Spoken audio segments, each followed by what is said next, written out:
Hey, what's the tea? Hey, y'all. Do-do-do-do-do.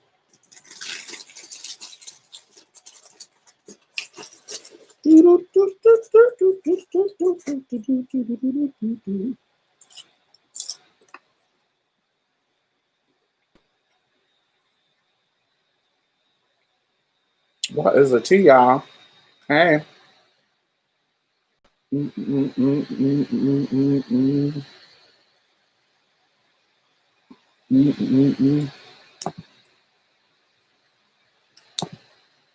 see.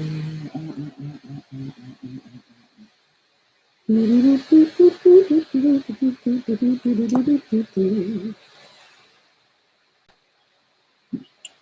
lot of stuff is popping up on my screen. I have to talk about it.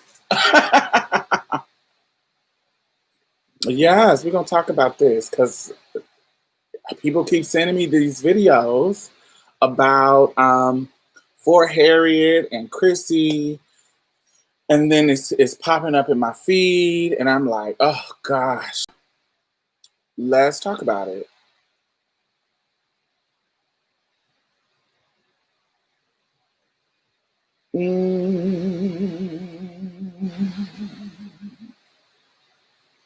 Well, I like finding people's channel organically. When people send me stuff, I'll be like, I like to find things organically. I don't really just watch stuff just to be watching it. It has to align either organically. It has to just come to me. When people are promoting to me, it actually annoys me. I don't like to feel like I'm being promoted to.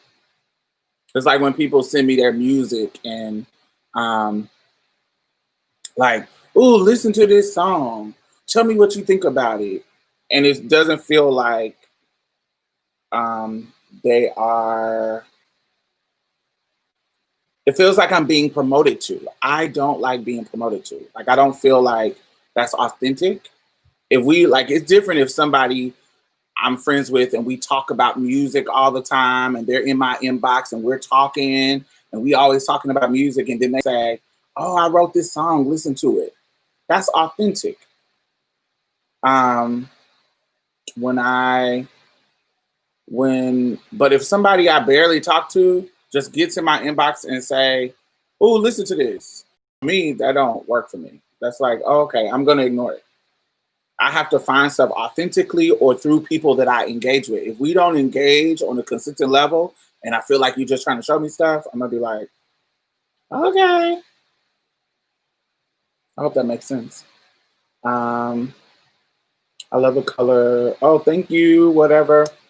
This is Maybelline, I think. Maybelline. I think it's called Creator. Is it called Creator? Do you want to know what it is?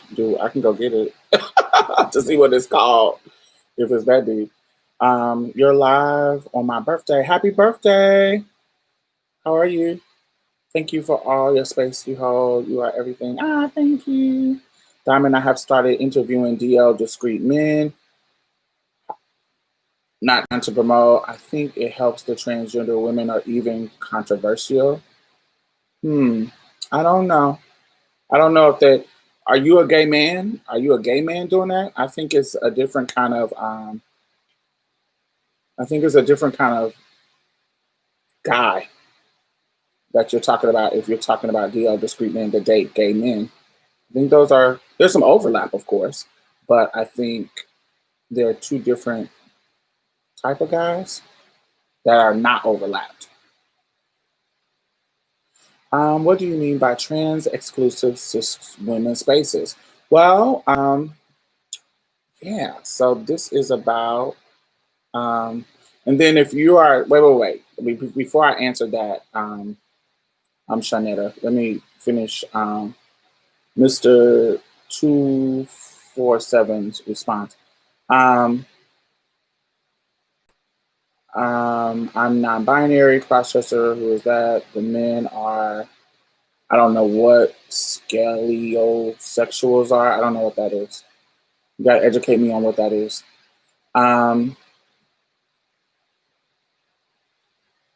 if you are talking to men who are like not open, like they're not talking about it openly, like they're just kind of DL discreet, like you're talking to them and it's not showing their face, I don't really need to hear their conversation. I know their conversation. I've been talking to them all my life. I'm interested in open men. Like right now, that's who I'm like, who are not hiding their face, who are not, who are not fetishizing trans women or gay men or anybody, any kind of fetishing, any kind of people that are just accepting being DL. I have no interest in talking to them. I have no interest in hearing their personality. I don't have no interest in hearing their thought process. I have no interest. They are weak to me. They are, yeah. I have no interest I think that's very 2008.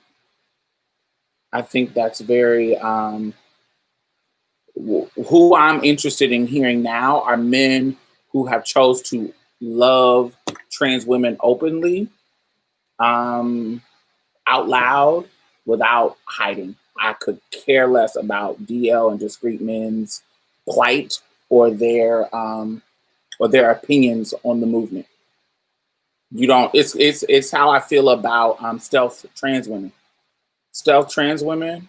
Um, Although, like just like DL men, I understand why they are fearful and don't want to be open. I understand why they are scared, but I have no interest in their opinion on the movement because they have no skin in the game. If you're hiding and you're behind closed doors and nobody knows you're trans, nobody knows that you're DL, nobody knows that you are loving trans women. If nobody knows, you don't really get the same effects as a person who is open. And so you don't have a real sense of, the oppression. You're hiding. And so while your experience is valid, I personally don't want to hear it. Like if somebody is interested in what stealth girls are going through and how hard it is to hide in the shadows, yeah, go for it. Go listen to them. I'm not going to listen. It's not going to be interesting to me. If you want to hear why DL men don't come out and the pressures and what can happen to them in their lives and how hard it is to come out and say that you love trans women. If you want to hear that, that's great. But I don't. I have no interest in that at all. Hope that makes sense. Yeah, so Miss Shanetta, let's answer your question. What do you mean by trans exclusive cis women spaces? So there is a conversation that's happening between it's almost happening between cis women and trans women, kind of, where there's a debate on including trans women in spaces. Okay. There's a debate on including trans women into spaces with cisgender women. Not just on a bathroom level, not stuff like that. We're talking about in conversations, in stuff like just us being included with cisgender women. And there is a bunch of conversations. For Harriet Kimberly Foster, she had two trans women on her show in a recent episode of hers that she put out. And Christy or whatever, Christy, something Christy, had a rebuttal to it. And there's this back and forth trans drama that's happening. Tanya TKO chimed in, other trans women chimed in, and people are just having these conversations about should trans women be included, particularly Black. We're not talking about this is a Black conversation. So Black trans women be included in cis Black women's spaces. And so, yeah, so that's what they were that we're talking about. So trans exclusive mean It excludes trans women.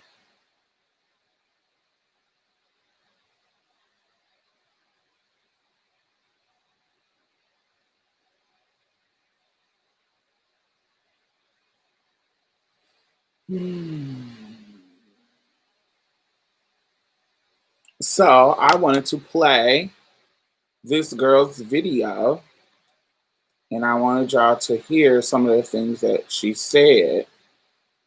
This girl name is In the next 60 Yanni. seconds, I'm going to show you how to earn $75 up to $200 in less than an hour. No, not that.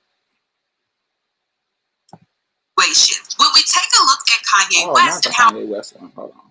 Are you looking for a well-paying side hustle as a notary? Notaries are paid on the spot, and they create. So.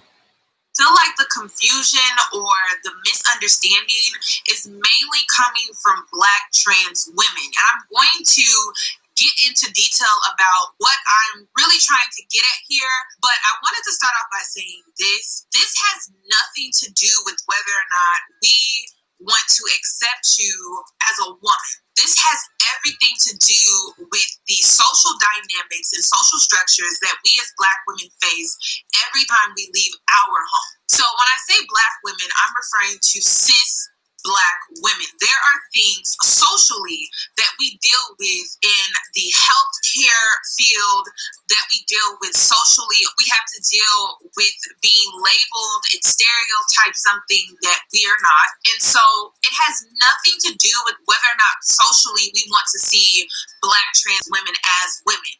It's really about how we are being treated socially and how including you in our space interferes with what we're trying to do, the changes that we are trying to make for our well-being. So it all started with this femininity movement. I see a lot of women that are getting on board with the femininity movement, and the reason for this is because we are trying to overcome and overthrow stereotypes around how we're being treated socially. So with that being said, we are trying to get rid of these stereotypes that masculate us. And we're trying to get rid of these stereotypes that masculate us because it's harmful to our health. It's harmful to our long-term well-being.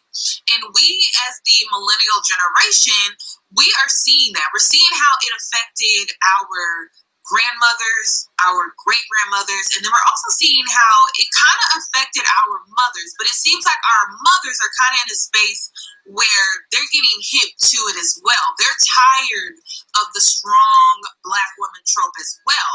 I literally sent my mother a video of the Black strong woman trope, and it was a video that was conducted. I'm not sure what YouTube channel, but I'll make sure to put it down below in my description box. But I posted it to my Instagram. I sent it to my mother, and she was like, "You're right, I'm tired." So we have mothers out here that are also getting on board with this femininity movement. So my mother, she was taught to be strong. She was taught to give her last, to give the shirt off of her back, and to leave herself with nothing.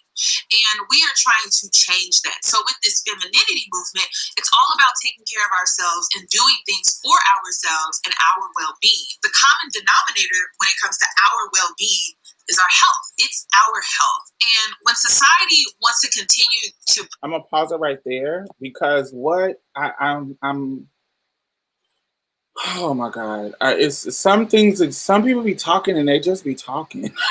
I be like, I be trying to listen, but then sometimes it'll be like, okay, you're saying a lot of stuff that doesn't make sense. So when we talk about Black women in healthcare, I mean, this is, let me say this in the beginning. I am not one of those trans women who feel that they should be in every cisgender women's space. If an organizer says to me, this space is cisgender women only, I am not going to buck up against a system. I am not going to say, I'm going to automatically think, especially if this is a normally trans inclusive space. and we're talking about, let's say that they're talking about reproductive justice, and they want to talk about, I'm one of them people that if you want a cisgender space around reproductive justice, I'm not tripping about that. I'm never in my mind, I'm never going to want to be in a space where I don't want to be there. Like, people don't want me to be there. It feels very masculine to me for me to try to push myself into this space. It feels like masculine. It feels patriarchal. It feels white. It feels uncomfortable for me to try to push myself into a space where I'm not wanted. It feels white and masculine. Simple as that. So, and that's about gender and race. I feel like this feels really oppressor, colonizer. I don't feel, if you don't want me there, I don't need to be in this space.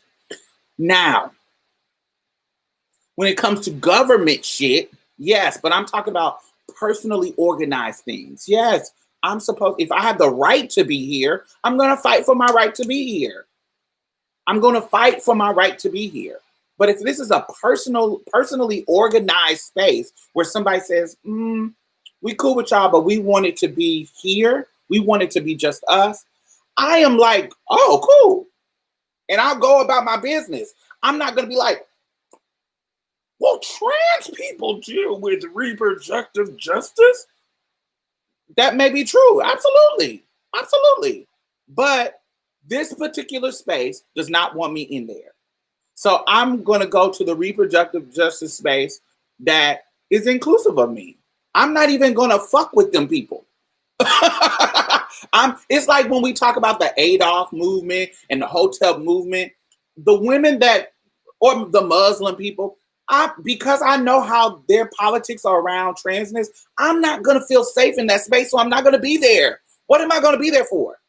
I'm not going to try to be there. And I personally rarely see trans women try to force themselves in those type of spaces. I rarely see that.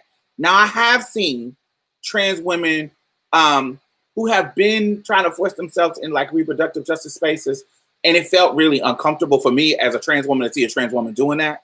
It was tired. It was tired to me. And so, because it was a white trans woman, and I was like, it was one of them old white trans women that lived as a man for a long time, and it felt like Caitlyn Jenner was trying to force herself into a reproductive justice space. That's what it felt like to me, and I felt uncomfortable. I felt like, sweetie, this is not right. It felt super, super uncomfortable. I didn't like it. Should trans men be in those spaces? Yep.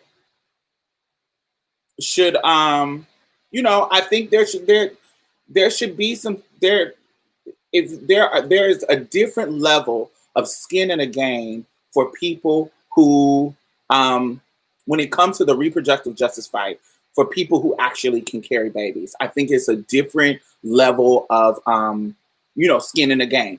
Do I support it? Absolutely. Can I be there as an ally? Absolutely. But I am not one of those people who feel like there is not a difference between me and cisgender women. There is a difference in our struggle, but there is a small difference in our struggle. Most of the things that we come up against when it comes to healthcare, when it comes to domestic violence, when it comes to violence against women, we all going through the same shit. So if you are trying to have a conversation about intimate partner homicide, intimate partner violence, and you don't want to include trans people in that conversation, then you're transphobic, sweetie, because that ain't got shit to do with your ovaries and being able to get pregnant. That conversation don't have shit to do with that. That conversation don't have anything to do with the preventing, us being murdered and us being killed.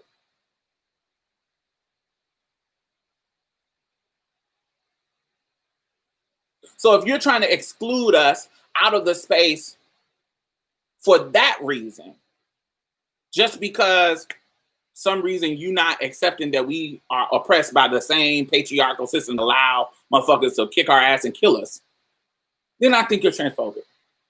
But if we're talking about something really specific to cisgender women, and you want to have a conversation about something that's very, very specific to cisgender women, then, I'm not going to try to be in that space. I'm not going to try to fucking, I understand it. Go ahead. Because there's going to be some times, hey, Kat, there's going to be some times when I want to have a conversation with my girls, with trans girls, for our specific shit. My problem always comes when it's general conversation. When it's general shit that affects both of us. Don't talk like this chick talking about healthcare. We all getting fucked over by healthcare. We all getting fucked over by healthcare. So what are you talking about? Do you feel what I'm saying? I feel like, and they're trying to act like it's like she just said earlier today, earlier when I play her clip, she's talking about this isn't about us not accepting who you are, but then on the other side say that you're not one of us.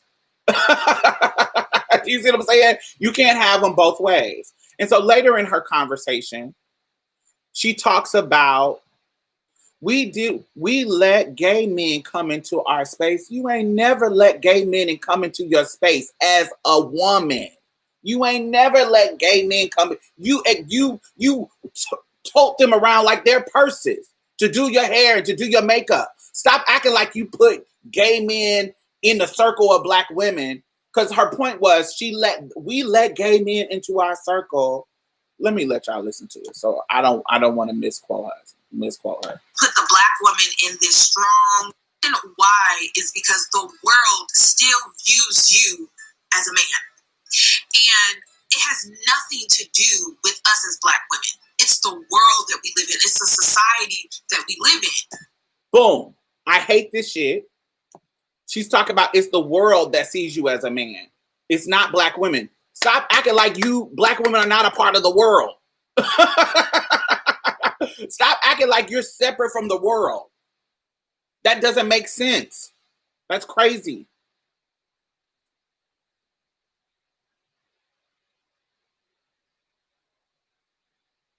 This girl is her name is Yanni. Yanni something. So if we were to include you in our spaces when the world is still wanting to view you as a man, not us, but the world, and we as natural born cis women are already having issues with being seen as women because we're constantly being painted and stereotyped to be strong and masculine, you see where the conflict comes in.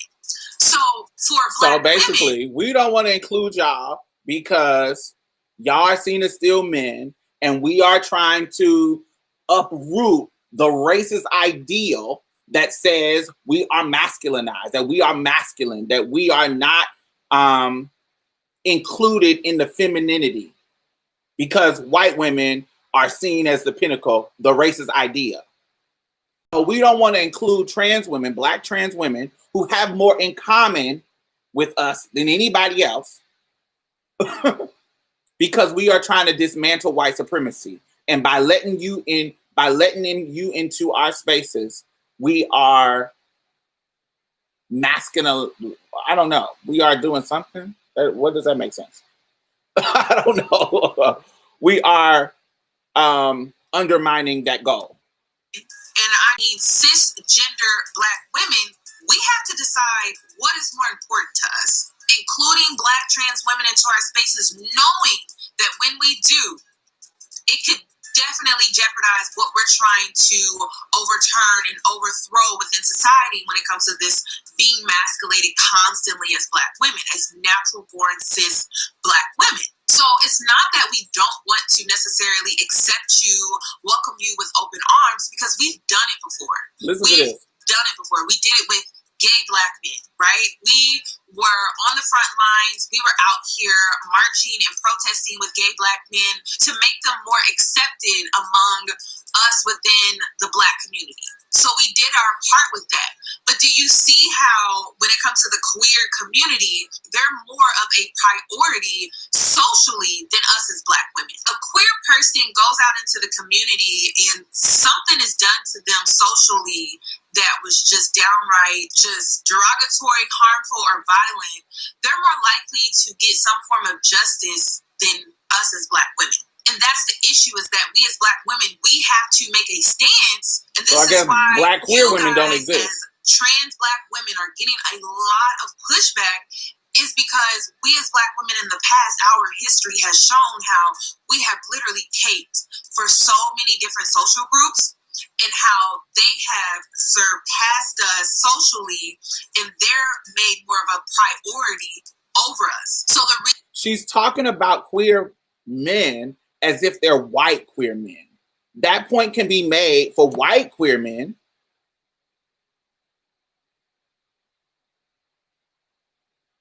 Yeah, I can see that. But Black queer folks, you feel like they are out here getting praise and like, really? Where?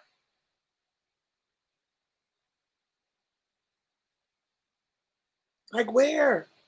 I really want to sing. I really want to understand. And my thing is, she continues. So let's go.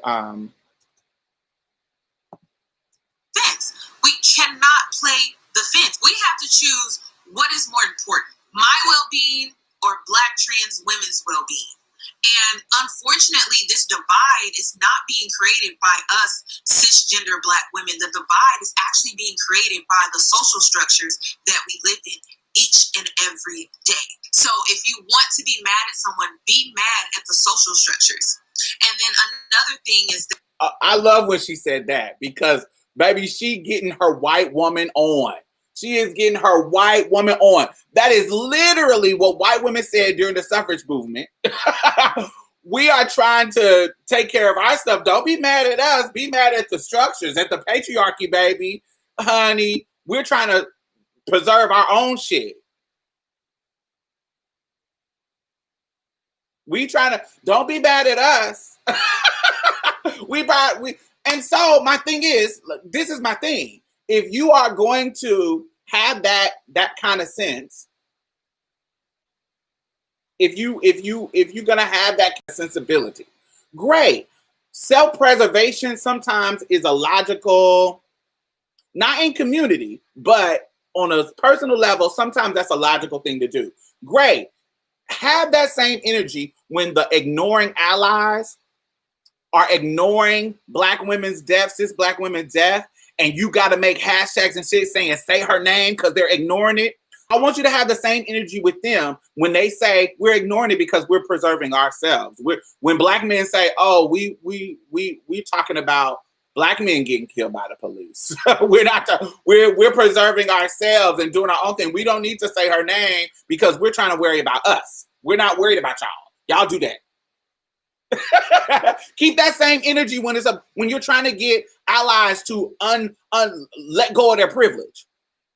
When you're trying to get them to come help you. When you're trying to get them to come help you and step in and say, you know what? Y'all are getting oppressed too. We got to help y'all.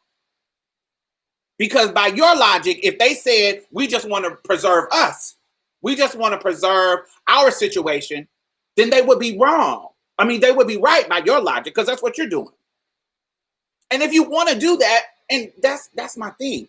If you want to do that, cool, do your thing. That's your politic. Have your politic. That's just like Christians. You can think that homosexuality and transgenderism and blah, blah, blah is all wrong. And if that's your belief, you have a right to that belief. Absolutely. You have a right to that belief. But don't act like you for the community. Don't act like all Black lives matter, because it's only specific Black lives matter to you. That's strange. That's strange to me. That I feel like our focus right now shouldn't be including trans Black women in our spaces. Our focus right now should be dismantling racism, because racism is really what holds this divide. Racism is what really causes this division among Black women, Black cis cisgender women and Black trans women. It's not us. It's not us. We're trying to fight for the space that we work so hard to create. So it's not us. I promise you it's not us. It is literally racism. It's the racial profiling. It's the stereotypes. It's the sexualization of Black women and our sexuality. There is so much that goes all of into the stuff that trans women have to to be dismantle. a cisgender Black woman that a lot of people like to overlook. And like I said, I understand Chrissy's side. I also understand for Harriet, she is in a space where she wants to accept everyone in her space because she understands what it's like to not be accepted. But like I said, we as Black women, we can no longer play this fence because once we do, it compromises our well-being. So you are either going to be for that's a white woman's thought. That is a white woman's thought process. So why are we talking about the Karens? Why are we bringing the white women to task? If we feel that way, then why are we even calling white women out? Because they're protecting their shit. They're protecting their whiteness. They're protecting their own interests. People being their authentic selves, I don't feel like you should necessarily change who you are. Because at the end of the day, it's who you are. But when it comes to me and who I am, me not including you in my space is the best thing for me. It's the best thing for me. And we're constantly fighting this being masculated through media, being masculated through just certain situations that tend to happen to us, like Megan Thee Stallion. Prime example. They didn't feel like Megan Thee Stallion was a woman. She was a savage. And so they felt like they could make a mockery out of something that was so traumatic to her that most likely is causing her mental illness. And mental illness could be PTSD from... So she also said this thing about transgender people, trans women having trans privilege, the privilege to be able to go back to being cisgender men.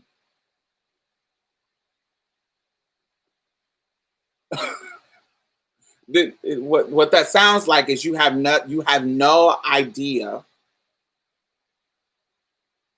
You have no idea in what trans is, because if that's the case, your ass could take your ass and go take if you have a choice to go, honey, be a man too. Trans men did it. I don't understand at all. So I just, it's crazy to me. It's not, this is kind of like a lot of people. A lot of people think like this. Let me scroll back up. I'm sorry.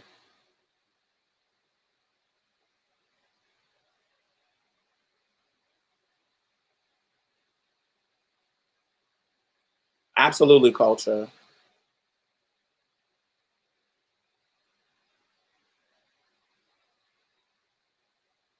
No, we're not going. Ari, we're not going to disrespect Black women and be all shady about their looks and da da da. I don't think that that's helpful either. What it is you can make an argument and rebuttal without disrespecting them, because that's another thing that I see them bringing up is how when we respond to them, it's always on some disrespectful, like demon, like going after their looks. That's misogyny too. That's like misogynoir too. You got to be careful when you get into that. When you get into the muck and mire of that, you have to. You can rebuttal them without talking about their looks. That's weird. That's really patriarchal and manly to me. Now, if y'all in a reading session, she's reading you about your looks, and go wear her out too. But I'm talking about when we're having a discussion about a particular topic. You don't have to narrow it. Get into the weeds with them in regards to talking about looks. Black Karen. Basically, that's what she is, a Black Karen. They want us to detransition and just support Black cis women from the outside of as Black men. Let's be real. I wish people would just cut to the quick.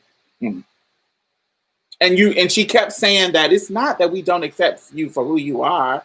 but you don't. It's just like Tanya. She was on when I was watching her live. She kept saying, this is literally what she said. She was like, oh, I feel, yes, trans people should not be silent. They should stand up and buck the system, because how the system works is, if you're silent, they won't change. You have to step in, and you have to say something, and da da da da da da.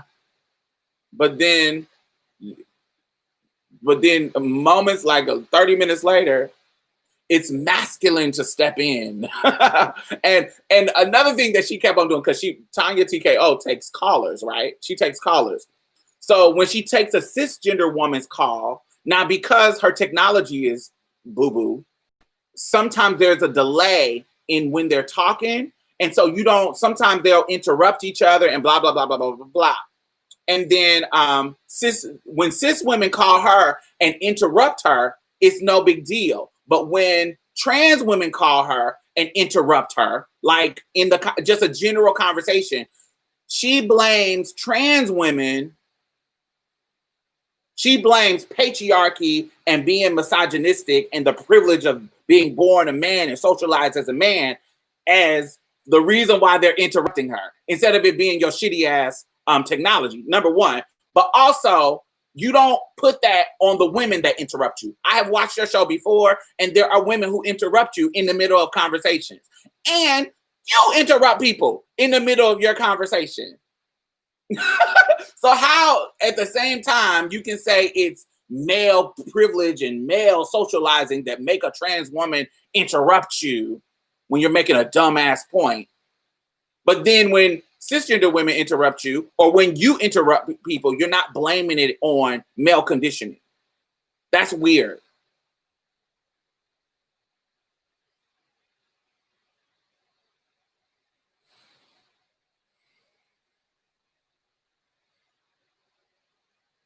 What spaces are they talking about? Because I'm not about to stop using the restroom or dressing rooms. Sometimes I hear them talking about those spaces, but I don't think that a lot of times they're not talking about those spaces. They're just talking about in general. They don't want to include you.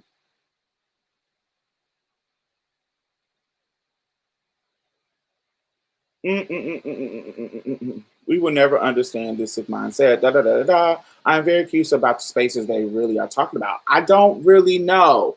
The only logical space, I do think, but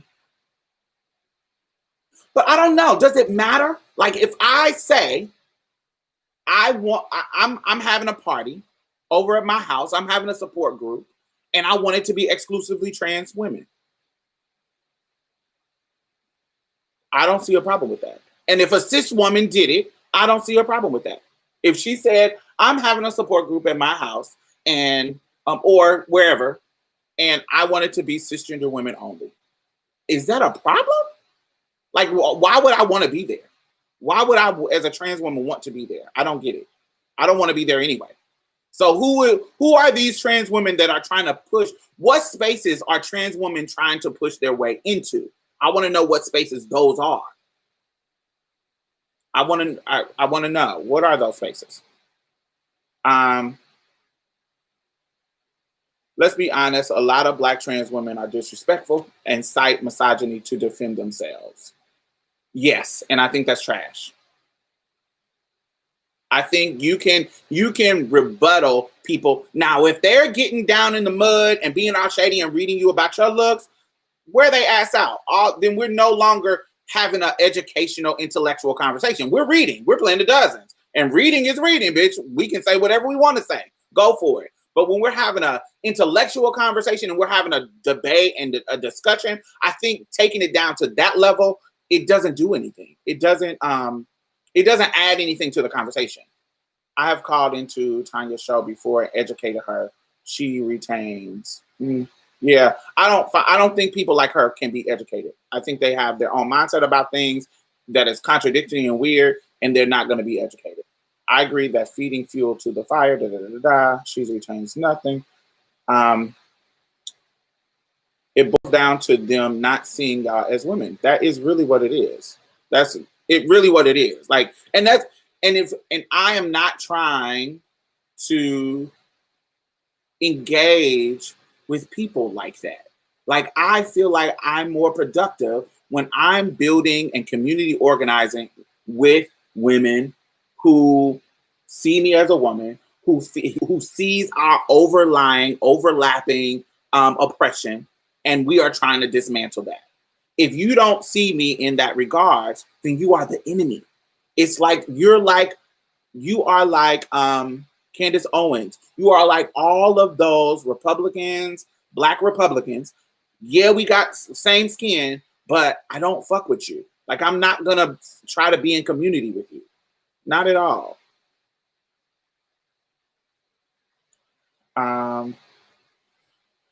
The kindest cis woman wouldn't even have a trans woman in her circle. You don't even know trans experiences because you just think of us as men, and you haven't even worked through that at all. So you don't know. That's what I'm trying to figure out. What space because, to be totally honest, a lot of it sounds like they're parroting white women talking points. They are. That's what it is. I've seen white trans women say shit like this, but which Black women? Where? Who the fuck is Tanya? Tanya TKO. She's a YouTube vet too. She's been on YouTube for a long time. They don't want trans women anywhere near them. They want us to be our own. And I think it is delusional. I think it's delusional if you are not acknowledging the difference. But I think it's just as delusional if you are not acknowledging the similarities. If you are not acknowledging, if you're trying to make the difference more than the similarities, I think that you are delusional. When it comes to general oppression in this society, there is so many overlapping things that Black trans women deal with that cisgender women deal with. Are there some differences and some nuances? Absolutely. And I'm willing to accept those nuances. Yes, there are some differences. I am not crazy. I'm not delusional in thinking that, oh, we are exactly alike. No, I'm not that person. And when I hear trans women who think that, I think they're crazy.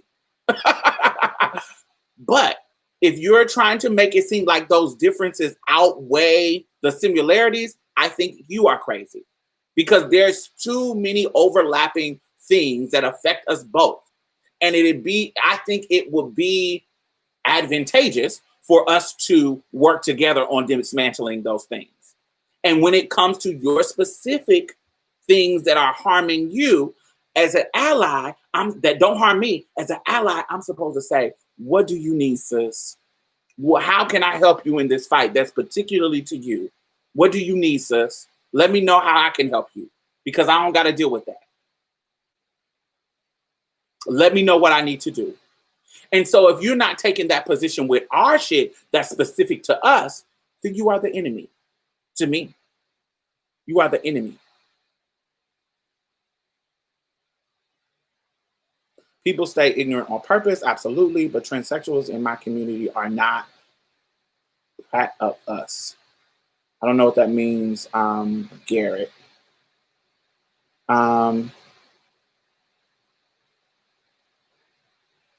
Yeah, what would I gain from trying to befriend a cis that don't fuck with us? Yeah, we don't gain anything from that. What saddens me when I watched the grapevine on trans women was how many were saying the source of trans oppression was men wanting to fuck.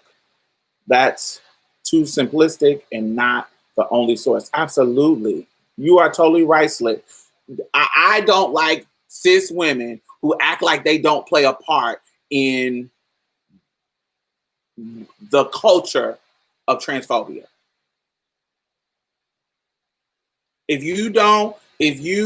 When we think about, what's that girl who, was it in Vegas? I don't know. I can't remember the exact place. Gwen Agrujo. What was it? She has like a Lifetime movie, a trans woman who got a Lifetime movie about her knife. I can't say her last name because it's not in my culture, but it's like Gwen Agrujo, something. Something. And what was not surprising, but I remember when I looked into the case, it was literally a cis woman who was trying to expose her to the dudes. There was dudes who knew her tea, who was playing like they didn't know her tea. It was so many things after they had fucked already. It was so many things. It was the cis woman being involved. The cis woman being extra about her tea, not knowing even one of the things that she already had said, what they testified that she said before she was murdered. She says, I'm sorry, but I thought we already talked about this. Like, I thought we already got this together. I thought we already discussed my tea and it was supposed to be on the low and da da da da da da. This was in their testimony. And if you are a trans woman who live our life, we know what that conversation is. I done already told you my tea, but I ain't supposed to tell it to everybody else. And you can play like you didn't know, and we just leave it at that. We know how those conversations go. Are they safe? Are they? Probably not. But we know anybody who lived this life as a young trans woman. I've been in those conversations where I know you know my tea, but we gonna sit here and act like you don't know my tea because we done talked about it. But out in public, we gonna let it go. And then the cis woman come into the fold and presses the issue. Let me take you in the bathroom and see and untuck you, and so they know that you're a woman. That you used to be a man. But what she didn't understand is that these niggas already knew. We already talk about it. And I can't tell you that they already knew, because then they gonna try to beat my ass and wear me out. But I can't tell you because you a cis woman, and they're responding how they're responding because of you. Because of what you're doing and how you're making this a big deal. When I fucked them weeks ago and they knew what was up. And so the cis woman in the situation is causing the problem. The cis woman, no, she didn't murder them. It's the dudes, the one who, no. The dude's the one fucking murder her. So yes, send they motherfucking ass to jail. But don't ignore how you played a part in this scenario. And that's a perfect example.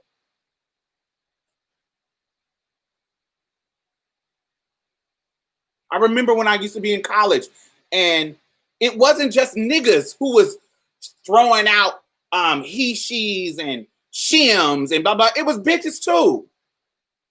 They were doing this, turning their nose up. Were they violent? No. Violent in the sense of physicality? No. No, they weren't violent. But they were violent in their verbiage. They were violent in the way they treat me. Niggas would get up and get move away from me when I come and sit down to eat in the cafeteria, and the chicks. It wasn't just dudes. So making it seem like it's just men that are upholding the violence against trans women, it's not just them. Y'all have some play a part in too.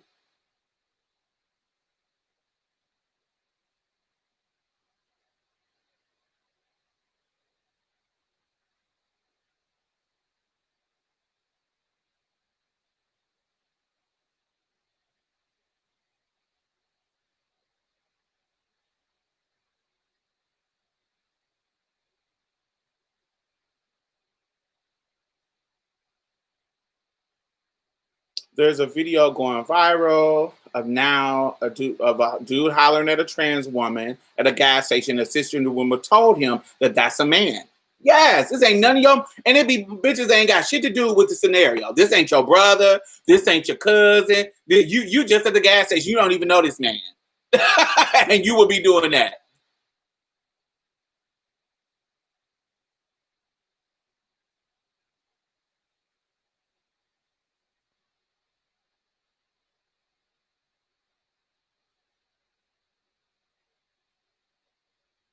When I worked at Walmart, cis black women customers would literally come to the job trying to physically fight me. And you should have twirled them.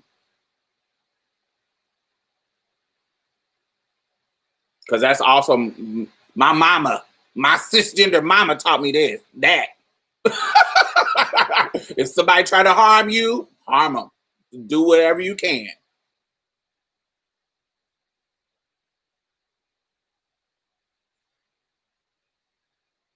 Yeah, Yes, that's just what and that's in any type of defense, any type of anger, any type of aggression, any type. It's always, oh, that's your male privilege coming out. No, my mama taught me if you motherfuckers is trying to fight me to wear you out. My mama taught me that.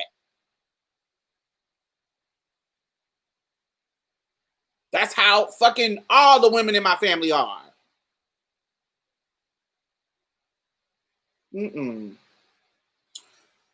I don't see the benefit in not recognizing the similarities in our experiences. I don't see the benefit in Black men saying,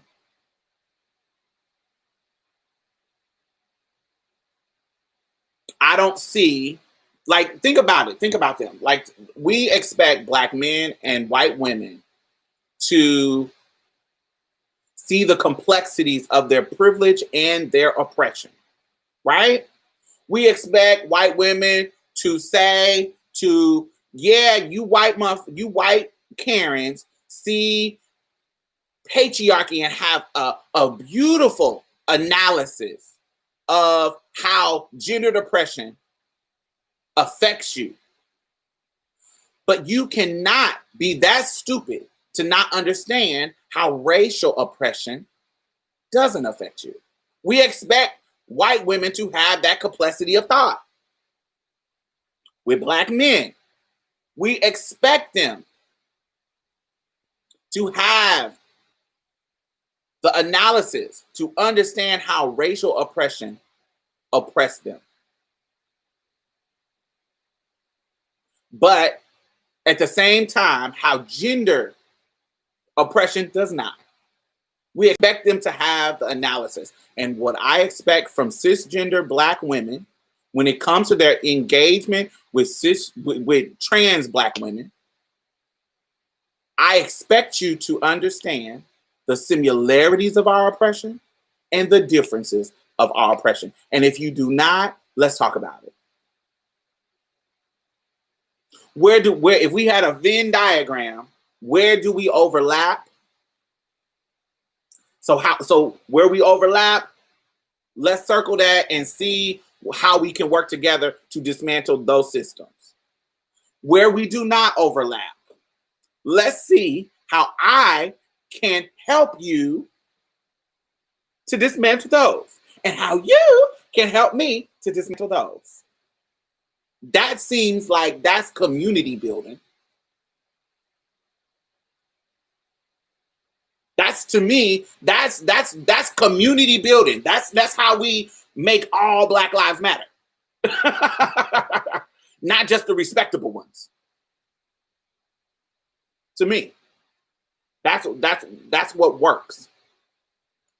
Let's see. They are jealous because we are pretty and beautiful and intelligent. I don't like that. That dumbs them down. I don't believe that. Are some of them jealous? Yes. But there's some of them who are trash that have no reason to be jealous.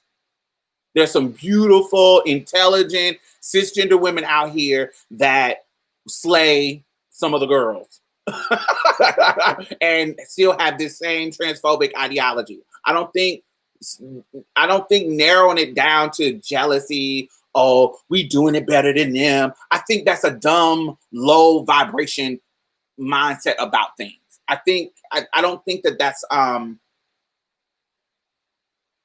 low hanging fruit. I guess that's what I would say. Like, that's not, yeah, some bitches are jealous, but it's some bitches is not that still think this, that are not jealous of us. Yeah, I don't think that's right. What's the difference between cisgender woman defending herself? She should defend herself. Anybody who you feel attacked, you should be defending yourself. Absolutely.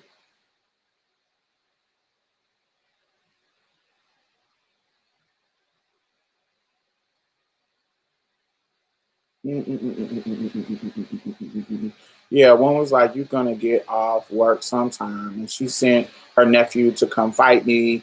When we got there and realized I wasn't the gay boy his auntie sent, I'm for, sent him for. He gagged and left.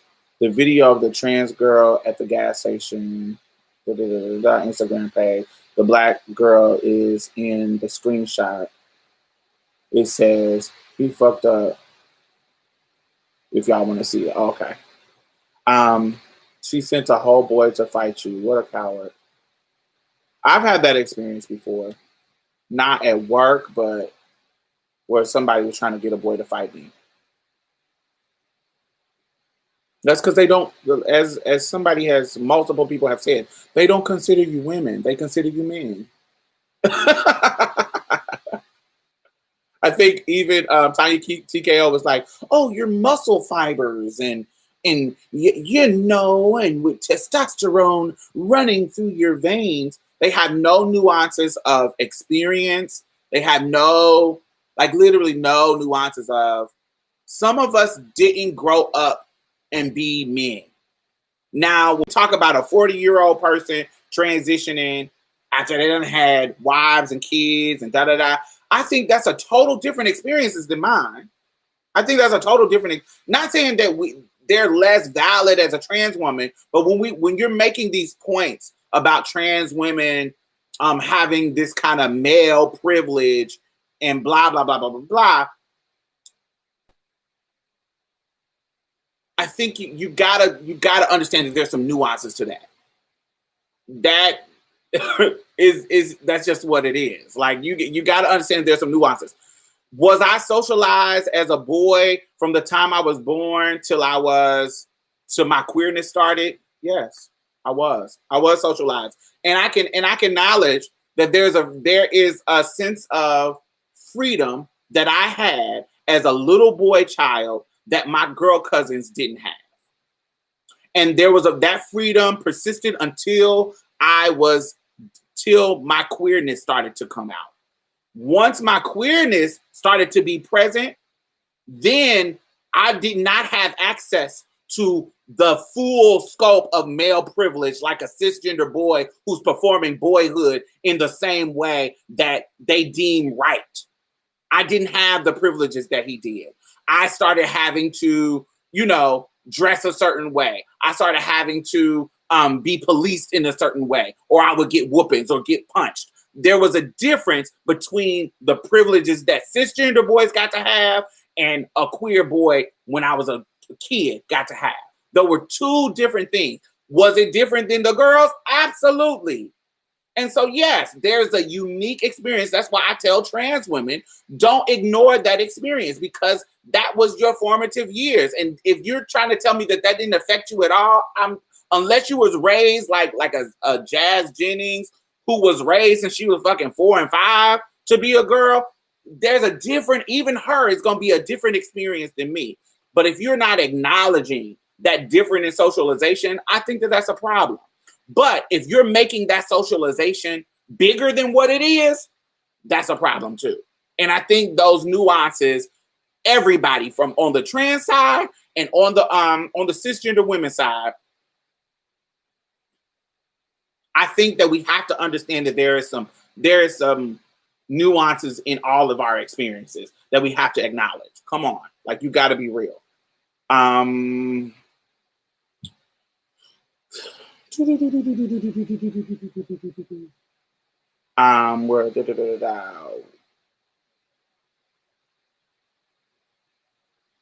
That weird better argument doesn't make us look any better. No, it doesn't. The whole we're better. We suck dick better. Oh, we teaching cis women how to suck dick. Oh, they getting all this body work to look like us. All that shit is superficial bullshit ass points. I think it's stupid. I think it's dumb. I think it's low level from the trans women that say it. All that shit is whack. I don't think any of us should be having those kind of conversations because it's low level bullshit. That's whack. Bitches been getting fake boobs to fit a certain aesthetic for years. Come on, like that's just what it just so happened. Big ass is in style right now. So anybody who is a woman that is trying to get access to the social capital that comes with being more feminine and being this over exaggerated hyper feminine, we're gonna all be trying to subscribe to that shit because there's literal social capital and gain that we can get by subscribing to that. So we all doing that bullshit on different levels, of course.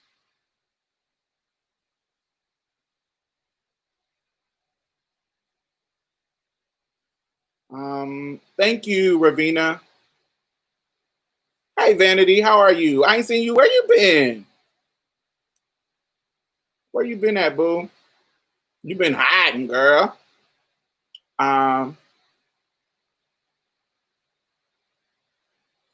Cis women, they're only comfortable with us when we look like Shanae and Wanda, or they're punk friends, they're entertaining you, but they won't have like we have theirs. So look, there was a time in my life where I just had so many negative experiences with cis women that I didn't fuck with them like that. That's just what it is. But within the past 10 years, I have become friends, particularly in 5 years. I have become friends with cis women that I think get it. I have become friends with cis women with a social politic that includes me wholeheartedly. And they don't betray me. They're not shady. They do it when I'm around and when I'm not around. I just have had cis women that have stepped up and been the ally that I felt like I deserved in my younger years. That it don't matter if a dude like me, they're not about to go tell my tea. They're not about to, they're going to let me tell it myself when I feel safe. I just have come across cis women that have been affected by the work that we've been doing for the past 20 years. You got to give people a room to evolve. You got to give people room to come to grips with what's happening in our culture. We ain't doing all these fucking YouTube videos. We ain't doing all these fucking public service announcements for motherfuckers to say the same. There are some cisgender women who are changing, who are accepting us, and who are being on our team. So if we stuck in the mindset that all of them ain't shit, that don't work either. That don't work. Like, really, it just doesn't work. So we got to be in our mindset where don't fuck with the motherfuckers that are showing us that they're transphobic. Don't fuck with them. But there are cis women out here who are doing the work in dismantling the shit that they got going on in their particular circles. And we got to respect that. Come on now. It's just like the same. We can't do the same thing with gay men. There are some problematic fucking gay men out here, but there are some not. And we got to work with them. It's same thing with that Billy Porter shit. Like, we got to be tender with our folks.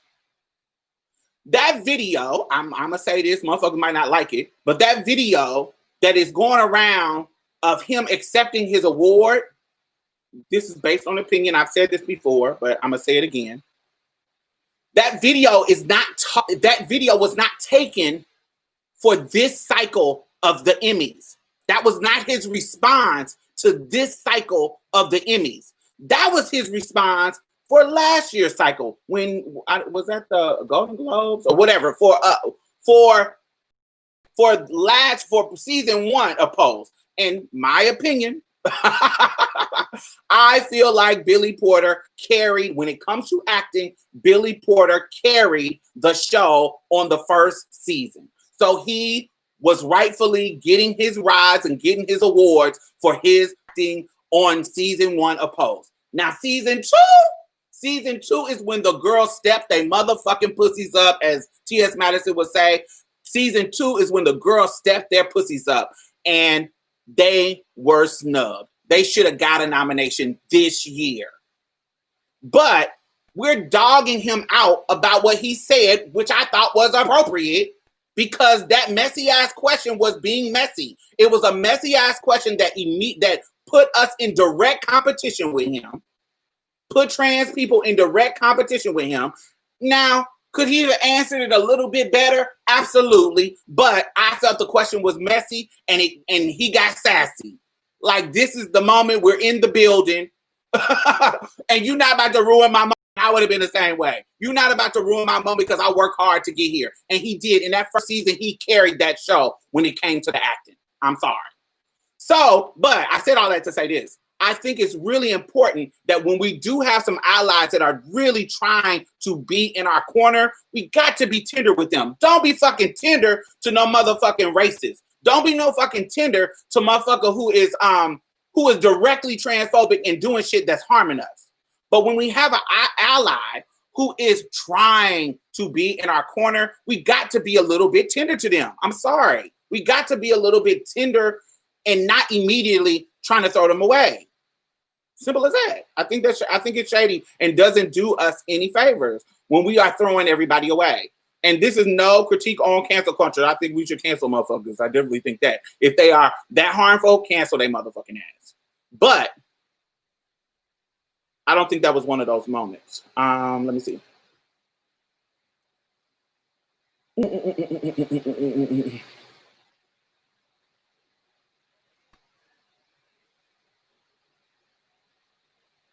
Trans women are just an idea to them. I can only laugh when people say, I know what it's like to be a man because you died, can't find any evidence of me ever being accepted fully as a man. Right. Yeah, no, that's silly. I don't know nothing about being no fucking man. I do know something about being a little boy, a little black little boy. I do know something about that. And then a little black queer little boy. Little assumed to be queer, blah, blah, blah, blah. But being a man, being a manly teenager, being all that, no, I don't know nothing about that, sweetie. Because that's not I transitioned early.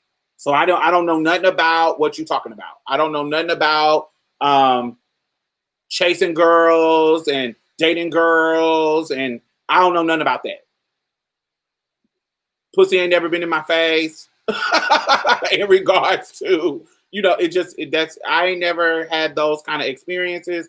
The privileges of manhood that happen when you get older and all that kind of stuff. No, that's not my ministry. That's not my experience.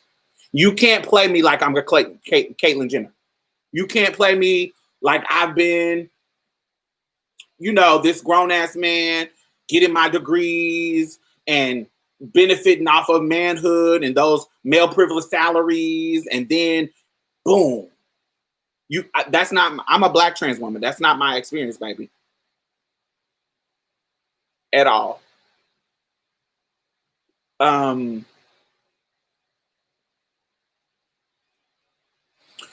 am still shocked by how you and I have been on here talking about this shit for so long, and it's still so new to people. Bitch, 10 years. 10 plus years, 12, shit. Chrissy, Nicole gotta go. Chrissy and other blocked us on site on their chat. We gotta keep that same energy. Yeah, if they blocking, fuck them. I wouldn't be giving them the numbers. And cis women are jealous, like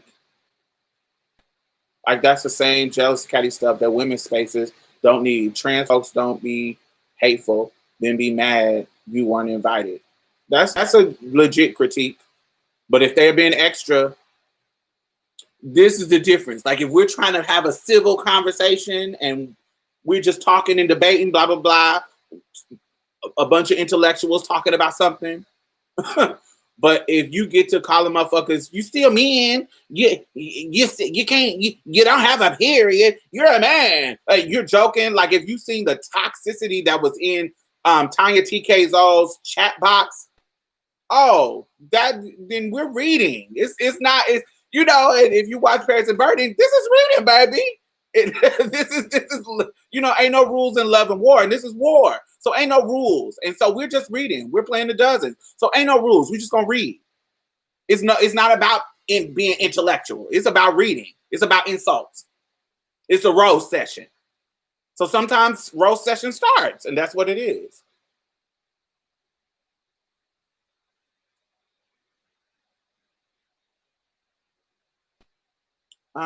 Season 2 was definitely way better in terms of acting from everyone. Absolutely.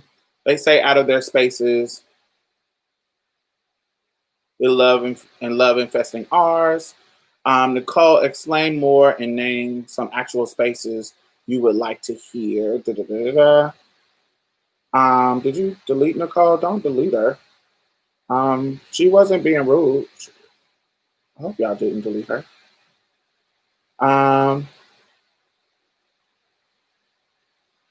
We not finna engage with Nicole. She gotta go. They never give us that much grace. What did she say? I don't see where she was being rude. Hold on.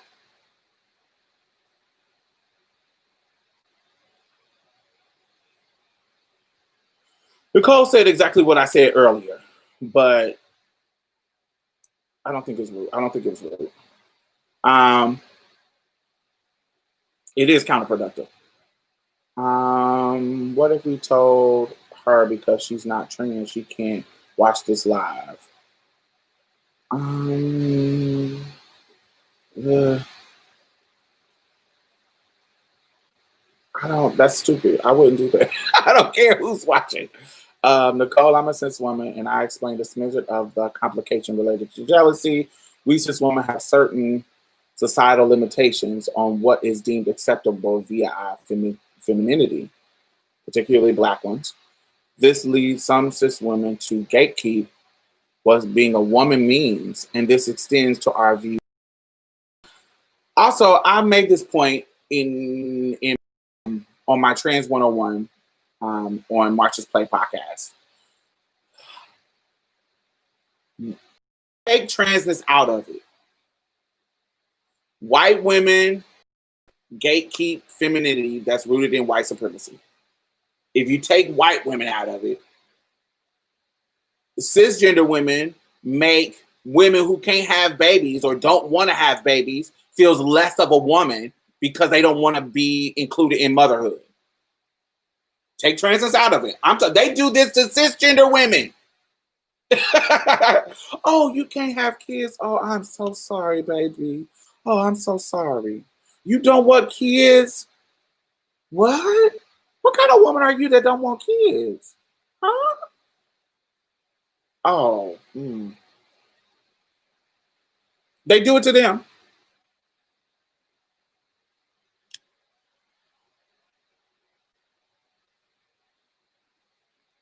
There's always this hierarchy of what fits womanhood.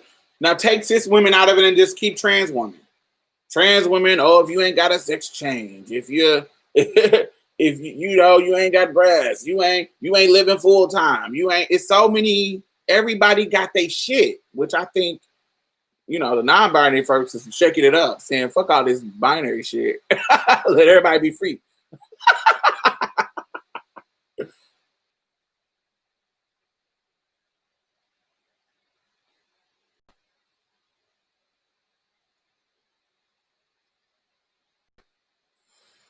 Not trying to pop up in the club from the outside, but as a follower for Harriet, Diamond, and Crystal, I have noticed that there is animosity, and conflation of trans women with gay and bi Black men. Absolutely, Will. There is a conflation as if we're the same thing because we are the same thing to those people. They think we are souped up gay men. They women. And I wish you don't want when we say you're transphobic, you're like, what? Not transphobic? I don't fear. I hate what they say. Transphobia means fear. Get the fuck out of here. Like what kind of dumb fuck? Like that doesn't, like words don't have connotations. Get the fuck out of here. Like you breaking down the etymology of a word, like the word together in this era doesn't mean something new. The etymology of transphobic is I'm fearful of trans people. Grow the fuck up. Anyway, they don't want to be called transphobic. They want to say like that girl just did. It's not that we don't want to. We don't want to accept what you are, but we're women and we it's not that we don't want to accept you as a woman, but we're women and we need to like like come on. Like honey, that's because you don't accept us as women. But women need their own space. It's not that we don't want, we're not transphobic. It has nothing to do with you being trans. It's about the structures. Girl, get out of here. You're whack. Whack and wash. I'm going to just say it. I don't feel cis women in developed first world nations are oppressed. They exaggerate their perceived oppression. Oh, are you tripping? You definitely tripping. If you don't see cis women in developed worlds as being oppressed, I see why they wear you out. if you are not acknowledging cisgender women's oppression, then you're just as foolish as them not acknowledging trans women's oppression. That's crazy to me. That's wild. That's wild to me.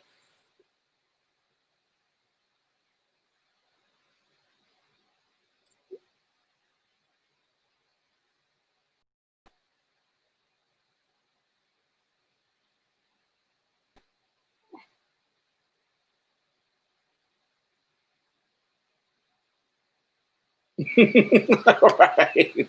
I'm not transphobic. I just think you're an over-exaggerated gay man. I do agree with they exaggerate their oppression when most women in this society can work the system and get their way from men.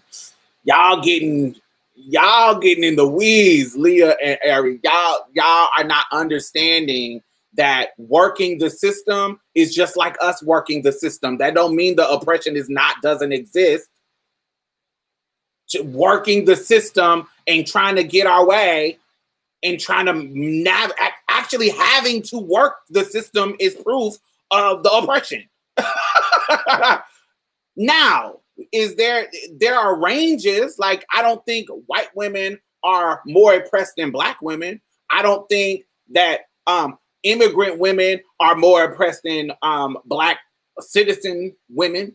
I think there's a different level of oppression, but acting like it doesn't exist at all, like y'all tripping, or like there's no, like what? Y'all tripping, like for real, for real.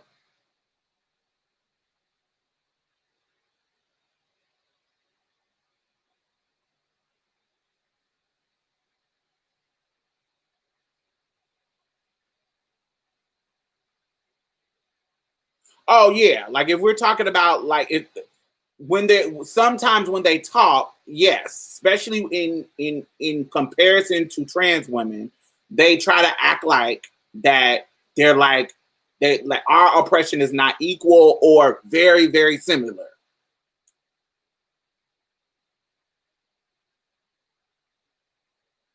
But like it doesn't exist at all. That's weird.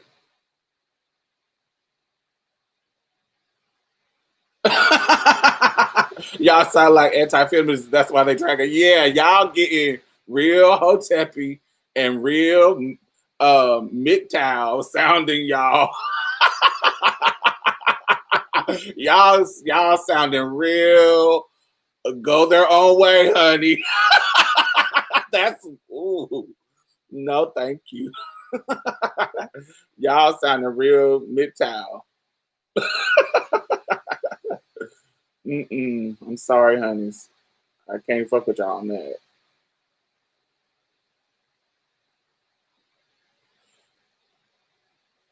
Yeah, It seems to me, oh wait, it seems to me from inside is black women feel overwhelmed and that they are not given enough resources, so they feel like they are exclusive here to when they can raise a hand. I do. Yes, Will. I think that in the culture, because of capitalism, a lot of us operate from the place of scarcity. And when you're operating from the place of scarcity, sometimes you're in a position where you have to be selfish to survive. And and building community and dealing with community and having community activism doesn't always feel like that's the right way to go. Like it's, oh, I gotta look out for me. I got look at all these motherfuckers who were selling drugs and not caring about how it was affecting the community. You see what I'm saying? Like I gotta look out for me. I'm trying to get this house. I'm trying to pay my bills. Da da da da da. Sometime because of how patriarchy and white supremacy and all those systems, how that puts us in a situation where we have to operate from a place of scarcity. But that's what we're trying to get out of. That's what we're trying to dismantle. We're trying to build community so these motherfuckers can't wear us out, because we're coming as a group. We're just not letting you put us in a situation where we're going to be against each other, where we are being predatory towards the people who are within our circles that are being just as or almost as equally oppressed. Like, we can't operate from a place of scarcity. That's not healthy either.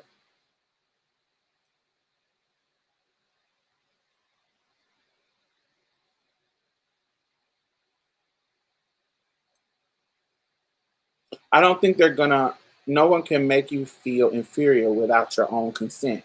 I don't subscribe to that. I can't make cis men or cis women know that. Market value, but they don't understand that trans Black women walk among them and have to put up with colorist Black and white men. They bring up having wombs and periods, making them women, like Wendy. So, yeah, that is weird. Let me see. Williams got all mad and about men wearing her shoes. I mean, ironically, yeah, but we know that Wendy, even in that situation, we know that Wendy is old school. She's old school about respectability politics. She's old school about race shit. She's one of them. She come from one of those old school middle class family that look down on the class that's under them. Like, that's not cute. Like, she's. Did we expect something different from Wendy Williams? Like, that's her being from that type of that era. Do we expect her to be? Yeah, I don't expect that from her, and I don't think she's gonna change.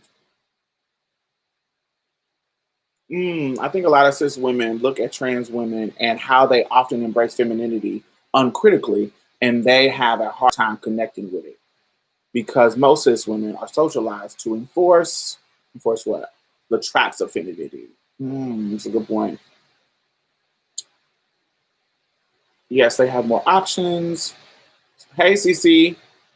I agree, Ari. They can call me a hotep all they want. Yeah, that's if you are saying that women, cisgender women, are not oppressed, baby, I don't know where you've been living. I don't, like, who is your mother? Who raised you? What kind of analysis? She didn't go. If you Black, your mama wasn't going through struggles that was in regard to her gender that you heard her talking about. Like, where have you been living? Like, I really don't understand. And I'm not talking about and I'm not in a position where I'm not acknowledging that being cisgendered is a privilege. Absolutely. Being cisgendered is a privilege. They have access to things that we don't have access to. They have, when we talk about, look, OnlyFans, they can get on OnlyFans and make tons of coins, way much more than we can, because they are part of the norm.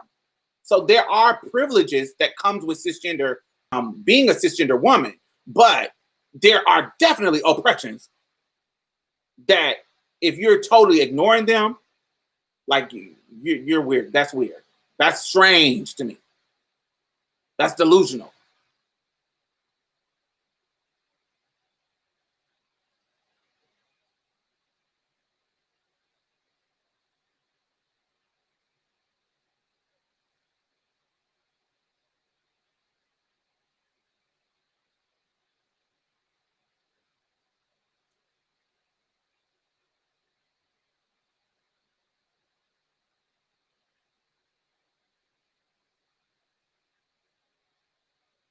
If a transgender woman and a cisgender woman got in a fight and called the police, they would automatically. But you're citing one particular situation that I just talked about of her being cisgendered. There is a privilege in that.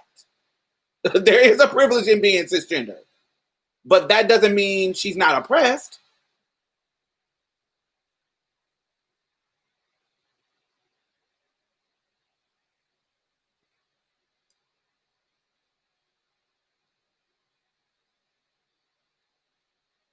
Especially a black cisgender woman. Because if a black cisgender woman get in a fight with a cisgender man because of anti-blackness, they could think that she's tough and strong and not as demure and delicate as white women. And they could leave her in this same situation with this man that been kicking her ass because they think she's strong as a black woman. Because she's a strong black woman. They can handle it. They don't have the kind of pain that white women have. That's oppression too, in that same scenario.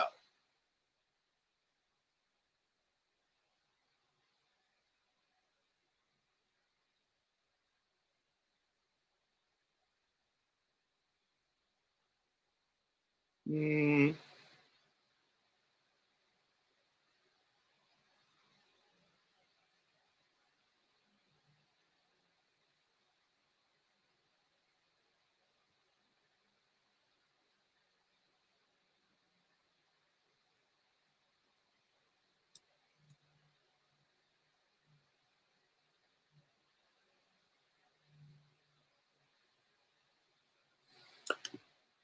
there's a difference. I'm not into playing oppression Olympics. There is a very small difference to me, in my opinion. There's a very small difference in cisgender women's privilege and privilege and oppression, and trans women privilege and oppression. Because if we're going to talk about the privilege of the police taking the cisgender woman's side, then why we can't talk about the privilege of this big ass trans woman being much bigger than her and stronger than her? Unless you want to make it even more detailed. Well, what if it was a smaller trans woman? But what about the big ass trans woman that's fighting a cis woman? She got a privilege by being born with this strong ass man body.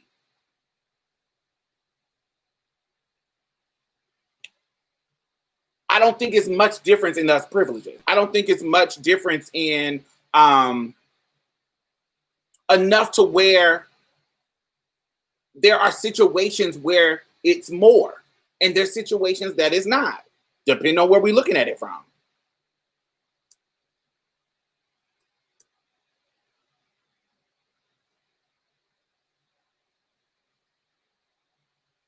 I wasn't talking about you.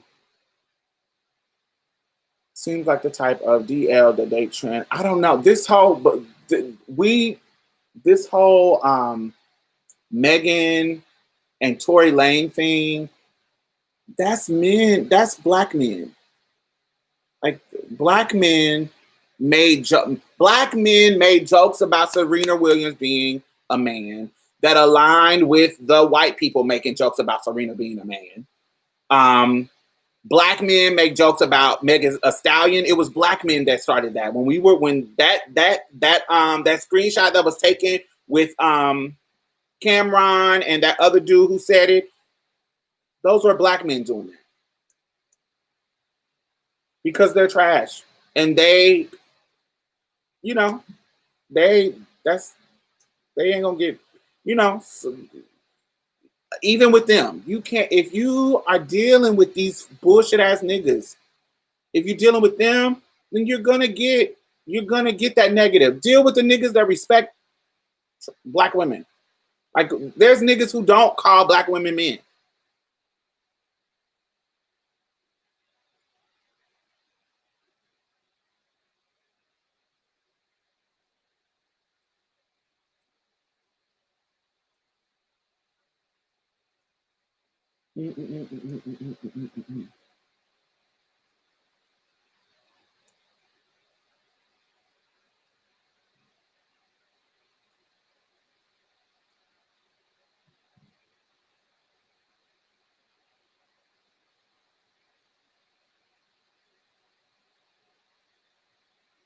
They are linked.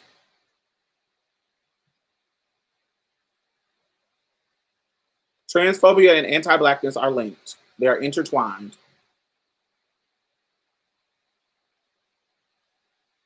And Black trans women and Black cis women are being affected by both. When they call Serena Williams a man, it's anti-Blackness and transphobia.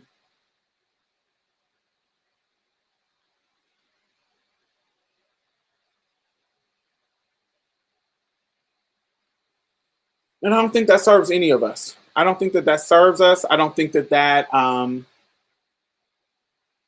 Clan Oppression Olympics doesn't serve us.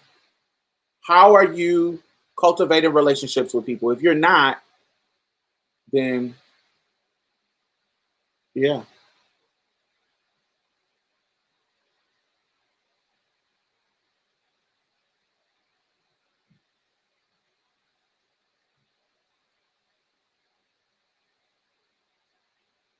That's true, mama.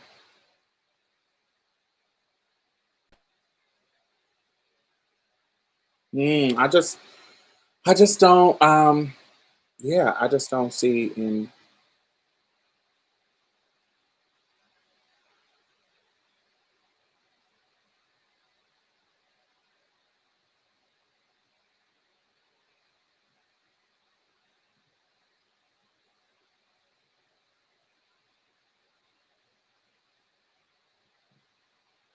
But what am I saying that's disregarding the oppression? What am I saying that is disregarding transgender women's oppression and lumping? Because I'm not making, I have said multiple times during this recording that there is like a Venn diagram. There is overlapping, and then there's unique ones over here and unique ones over here. How am I lumping them? How? Where's the lump?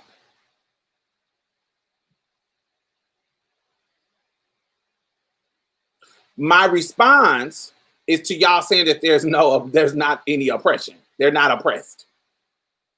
Now y'all have twisted it, and now y'all saying, they are more privileged. But initially, the conversation, if you scroll up, it was about them not being oppressed. So now y'all have twisted into something new, which I agree that there's some incidents where they are more privileged.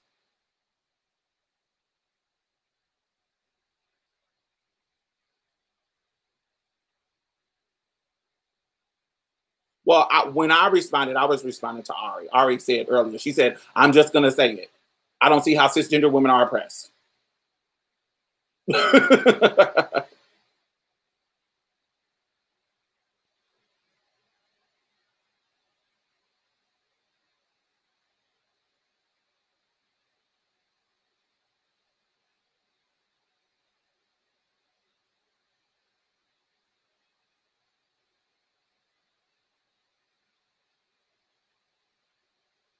Yes, Black trans women have unique issues that needs to be highlighted. Absolutely. There's no disagreeing in that. And you don't think cisgender women have unique issues that need to be highlighted?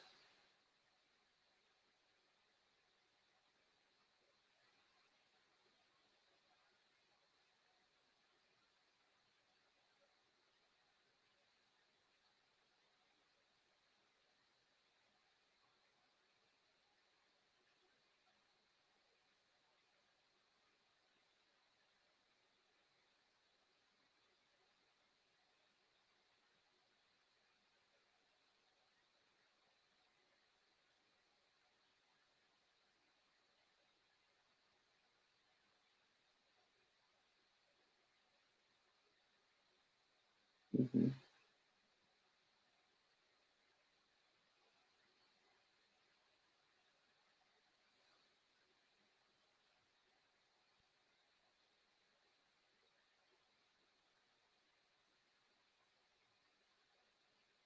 Okay, I see where this is going. You don't want cisgender women to feel less left out. I don't. What do you mean by that? The whole point of what I was responding to was that now it has changed into something else now. But me talking about them not being oppressed. That's what it was. That was what I was responding to. Y'all have shifted it to something else. So it's not about them not being left out. It's about y'all not acknowledging that they have some type of oppression. But now you're saying that you see a difference. Like you see they do our and you like you just said, they experience receiving pay. I think you listed all the things. Yes. So yes, they do.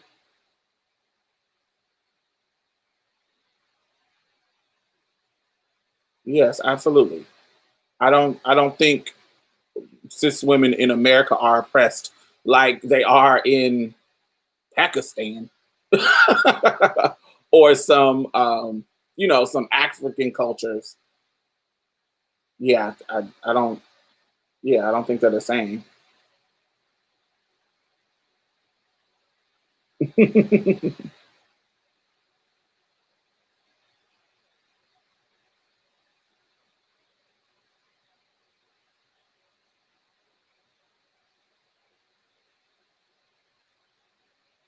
But do you think that there are different? I think the degree of difference is what we don't agree on, Leah. I think the agree of difference is what we don't agree on.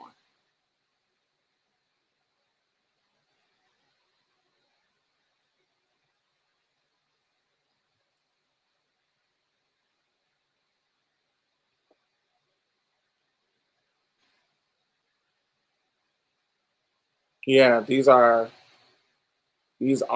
like y'all don't. Yeah, these are. You're saying you're saying cisgender women are not oppressed in America because they're not oppressed in the same way that cisgender women are oppressed in other countries. Now, if you're just saying is they're oppressed in a different way or oppressed less, then cool, I can agree with that. You didn't say that, Leah. Ari did say that. Scroll up. You keep saying that you didn't say it. You didn't say it, but both of y'all were in agreement on that. But not on that they not oppressed at all. But y'all were in the same Hotepi trope of cisgender women being this weird, like unoppressed thing. Or way different oppressed.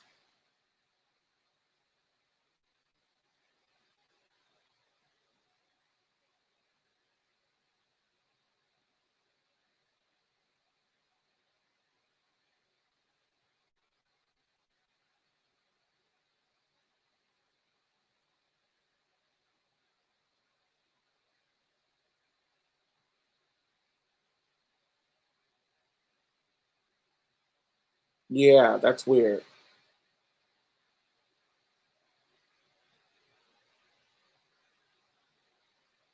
Yeah, that's strange. It just seems like it's doing what they do.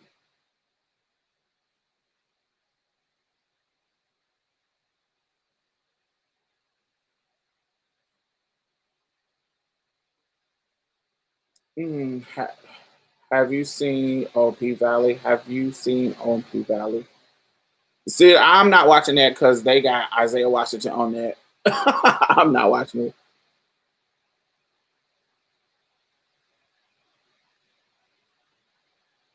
Did you not make a video on such women who just were shading you?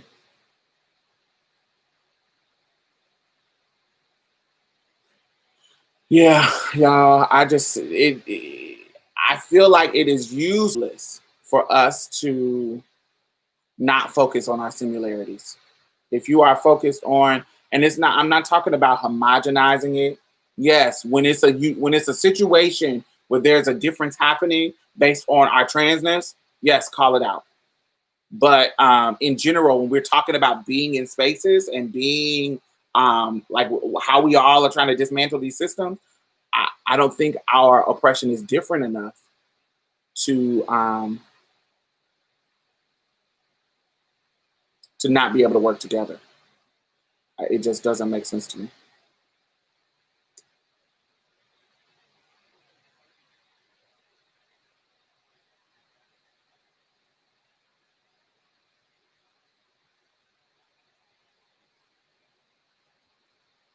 Yeah, snuggle. Somebody quoted her earlier. Mother Lord. Mm, mm, mm, mm, mm, mm, mm.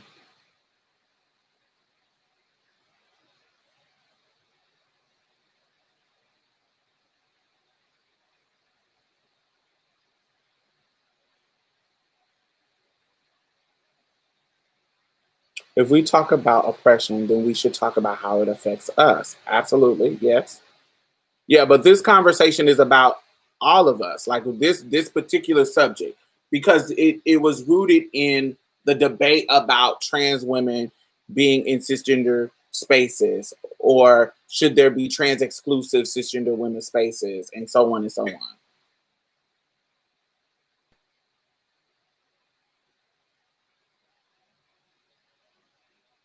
We can only get liberated together. Absolutely. Um, there are cis women in the space right now. Ask them.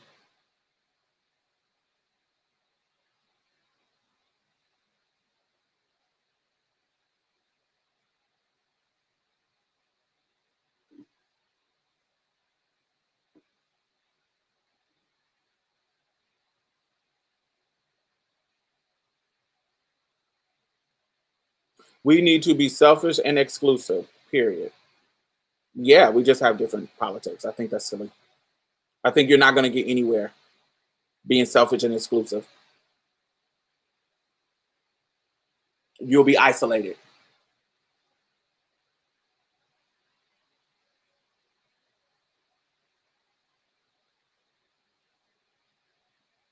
And then if you think like that, then you agree with cisgender women. Exactly what that woman said in the video that I played earlier, you agree with her because that's what she's doing, being selfish and exclusive. So you agree, and that's okay.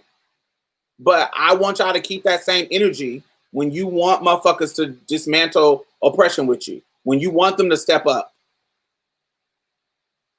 when you want them to step up and help you, you got to keep that same. You don't got to, but you got to keep that same energy because that's what you want them to do. When they're not worrying about your oppression and they're being selfish and exclusive, when white men are being selfish and exclusive and doing things that cause climate change, when they're just trying to destroy, they want their major corporation, they're exploiting water sources and exploiting da da da da because they want to make money. They're being selfish and exclusive.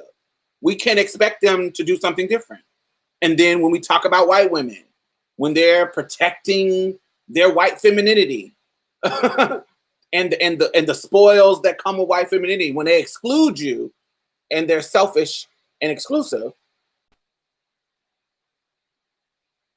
is keep that same energy. I hope you're not one of them people that are talking to the allies and is like, you're supposed to um, give up some of your privilege. I hope you're not one of those people, because then you would be a hypocrite because they are being selfish and exclusive. That would be hypocritical, and that really doesn't work. If people stayed selfish and exclusive, we would be still slaves.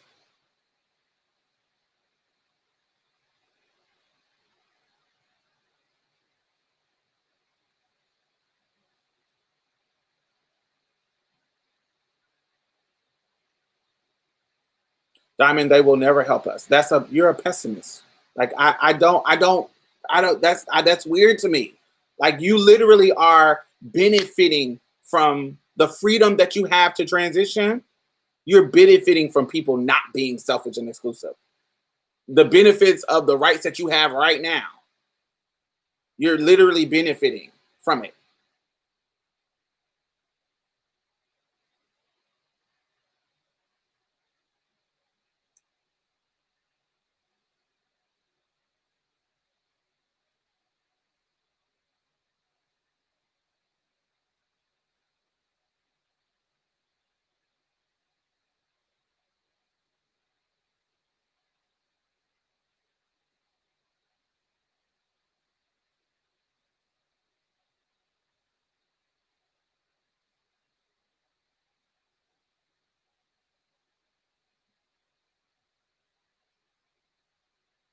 Yeah, I can't say that they will never help us. Real life and the internet are different things.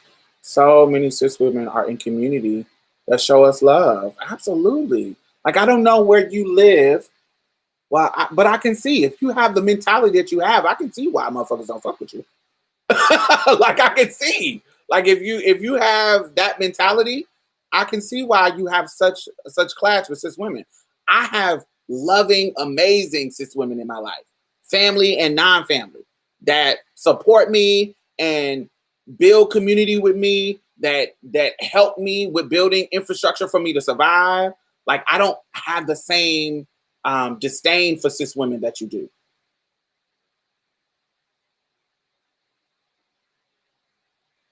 But I'm literally not acting like nothing. Like, if you're acting like there are no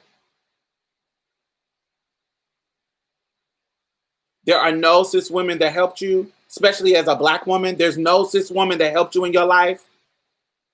None. That's just hard for me to believe. None helped you. You have benefited from nothing that cis women have created.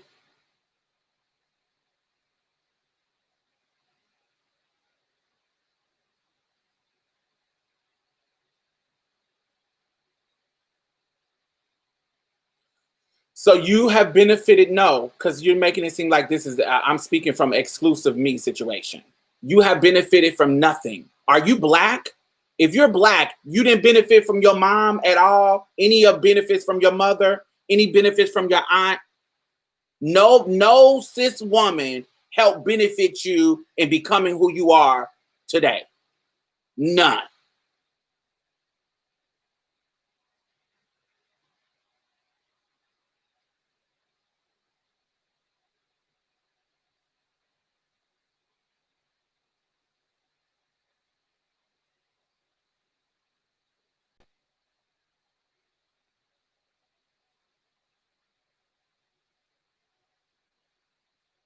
I had a ton of cis women be nasty in my life, but that's not what I'm asking. What I'm asking you is, you have had no cis woman who have you have benefited from in their support in your life.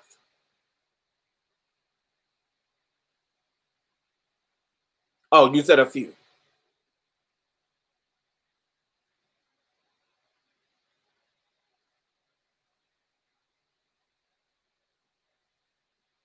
We live in a cisgender dominant space, and we live in where transphobia is running rapid. So the idea that we all don't come across nasty cis women, I'm assuming that we know that we all come across that. I'm just gonna assume that we know that all of us come across. We're literally talking to, the inspiration of this conversation was a nasty cis woman saying some dumb shit. So we all have come across nasty cis women, a lot of them, not just a few, a lot of them. But you cannot get me to believe that you haven't met cis women in your life that you haven't benefited from, that you couldn't build community with at all. It's You're not gonna get me to believe that, directly or indirectly.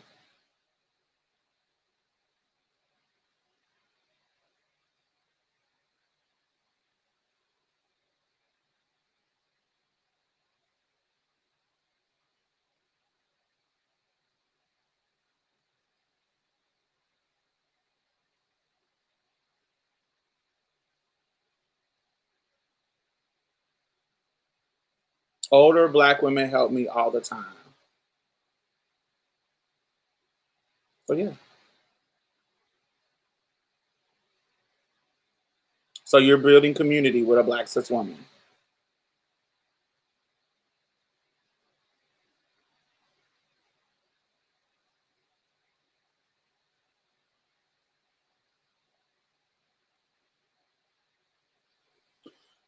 Andrea, I am lucky in the sense that when I was younger, I had a best friend that was trans like me, and we grew up together. So I was lucky in that sense that I had that, and we been thick as thieves since then. We still thick. We still That's gonna be my sister for life. So we, I'm lucky in that regard. I have had a trans friend all of my trans life, all of my transition. I have had a trans friend to, um, you feel what I'm saying? That I can confide in, and and be each other's support system. Um, I value my trans sisters because of their longevity and because of our common, there's some things that I don't talk about. But I've had some horrible experiences with cisgender women. They have contributed to my oppression. They have contributed to many situations I've had in my life. And so in my younger years, there was a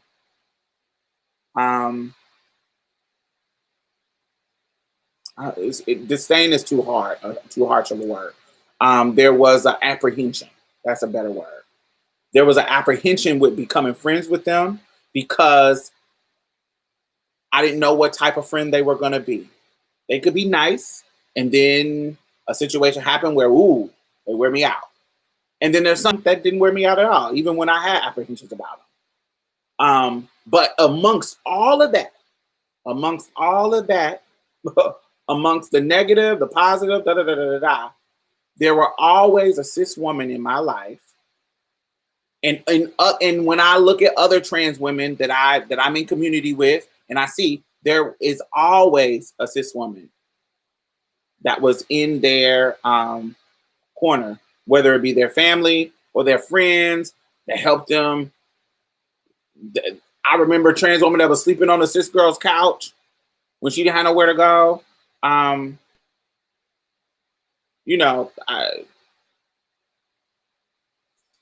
They have always been, there has always been a dichotomy there. There's always a,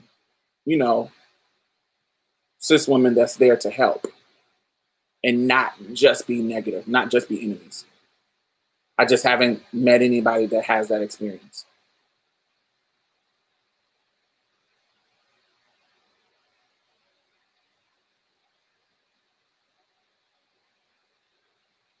The cis women from teens to 30s give me the most fever. Mm.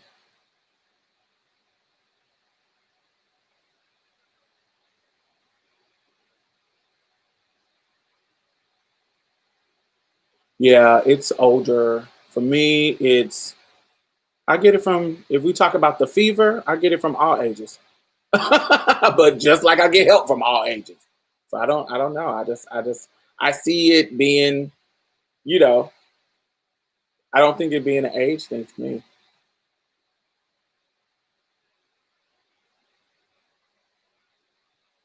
I'm a cis woman and I don't have any trans women in my life. I follow and listen to trans podcasts to find better in my everyday life, to be better in everyday life. That's good, Miss B. Where do you live?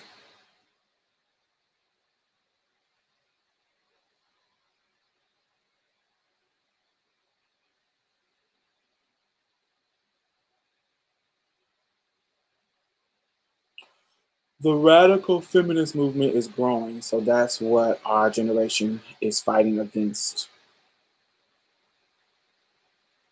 Oh, you should be able to find tons of trans women in Philly, baby, if you're trying to get an in-person trans friend. There's tons of trans women in Philly.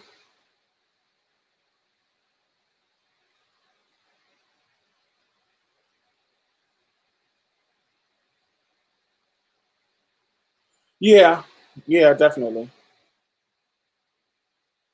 Mm, nobody is denying that, but that ain't what we're dealing with today. The radical fem movement is growing. See, I don't agree with that. I feel like they're getting smaller. I feel like there are more people accepting trans people than it was 20 years ago. I feel like that radical anti-trans is shrinking. I don't think it's growing. I think it's shrinking.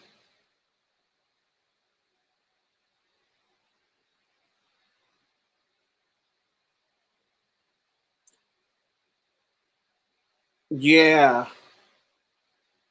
Yeah, Ty, I think we were lucky in that regards. But there was a lot of girls that was lucky like that. I don't know. I think we maybe. You know, when we think about like Zori and Bella, they had each other. You know, um, Vanessa had Melissa, kinda.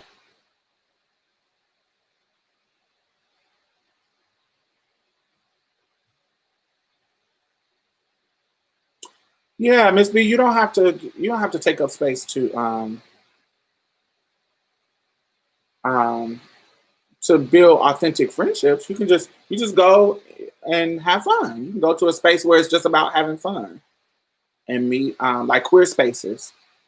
Maybe not exclusively trans spaces, but you know, just queer spaces where everybody can be and you can meet some trans people authentically and become their friend. Girl, they have J.K. Rowling on their side. Okay, we got what's her name? Angela Davis on our side.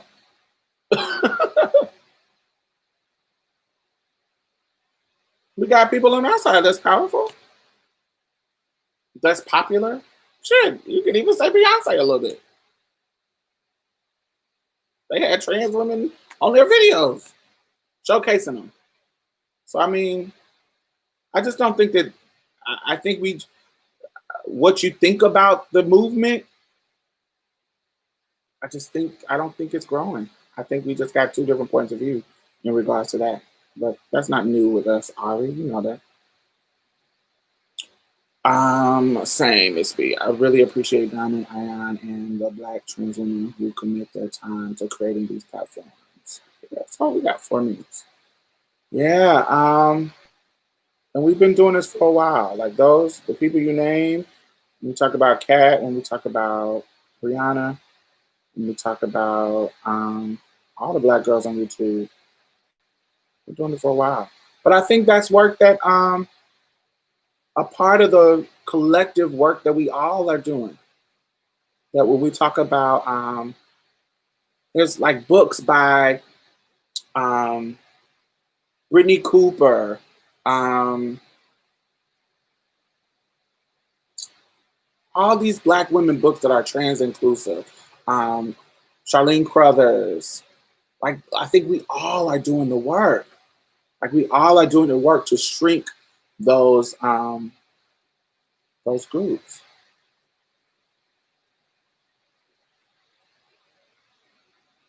JK has there are tons of trans inclusive celebrities with wealth that influence politics.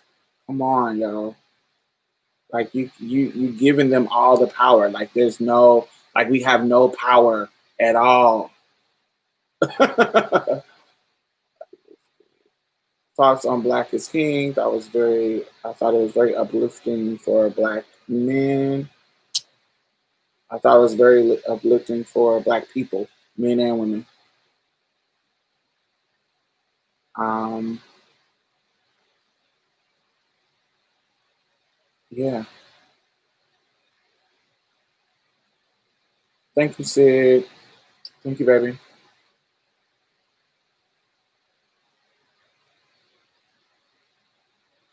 I feel like even among straight males, the support for the trans community is improving. Absolutely. Like, how are you not seeing the shift in the conversation? Like, how you literally are not seeing. Like, look at Mark Lamont Hill. Look, even fucking Cornell West old ass was including in our trans folks in our conversation. Like, it's literally dudes who never even wait. You even talk about even he problematic as fuck. But even Farrakhan,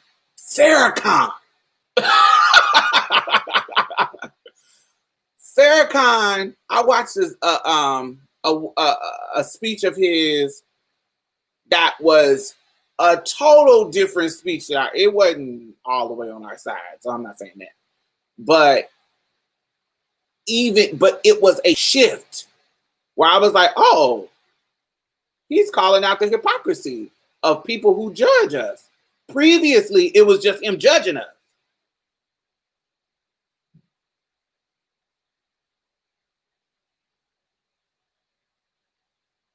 what does that have to do with trans folks? I'm not saying Mark Lamont Hill is perfect. Yeah, he should be called out for having those conversations and not calling out Russell Simmons' rape allegations. But what that got to do with trans folks? With his politics around trans folks? That doesn't even make sense.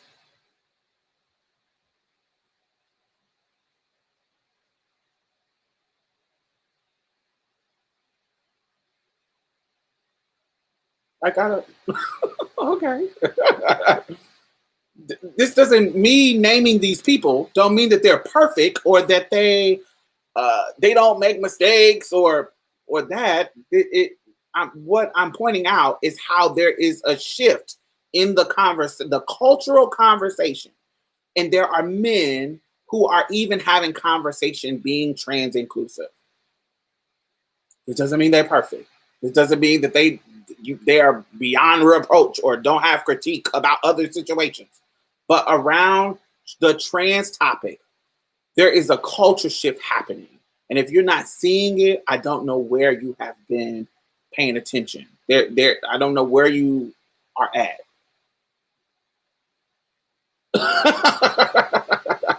it's I don't know where you're at.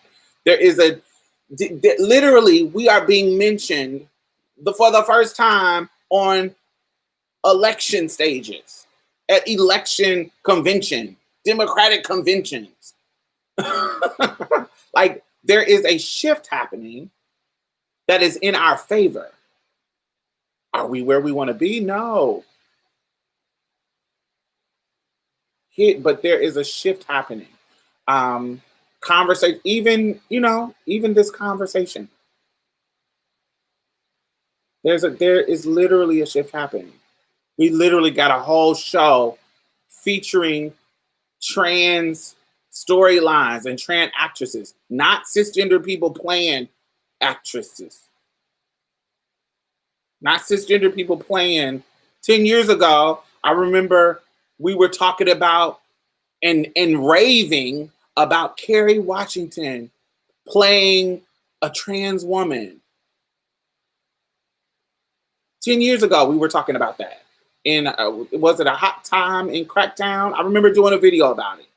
And we were like, ooh, the conversation wasn't, why are you playing trans women? We were like, ooh, she's playing a trans character. We was all happy and shit. We was like, oh my God, she's going to tell a trans story. Now we a whole culture shift. We like, why you couldn't hire a trans woman?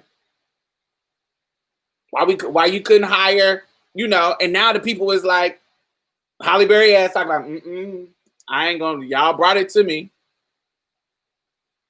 Y'all brought it to me, but I ain't gonna take this role. The people was like, She was like, nah, I'm gonna turn it down. Like, it's literally something happening.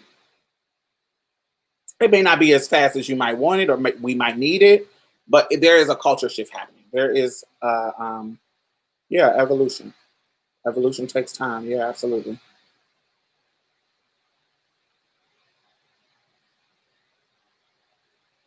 Can you provide a link to the video you talked about in the beginning with the girl? Yes. I don't know if I want to give her no views, but I guess I can. There you go.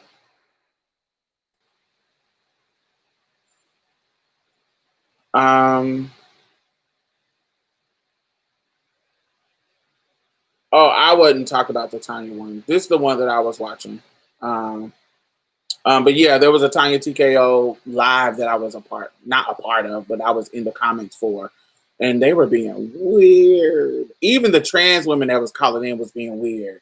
Talking about getting her piece cut off at 6 and then transitioning at 19. Like, I'm like, you letting people get on this phone call that don't have the range to converse with you about, they're being weird and creepy. You let a white trans woman get on there, a white gay man, and like, you are talking to the wrong people. Like, nigga. Like, I'm sorry. It was strange to me. Thank you, baby.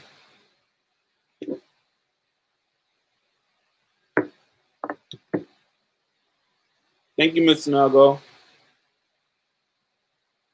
Well, not Miss. I don't know. I can't tell your gender. I'm sorry. Period without a uterus. That was weird. Yes, I started bleeding when I was 12, and for what? and and I couldn't do nothing but be like, and if you're talking,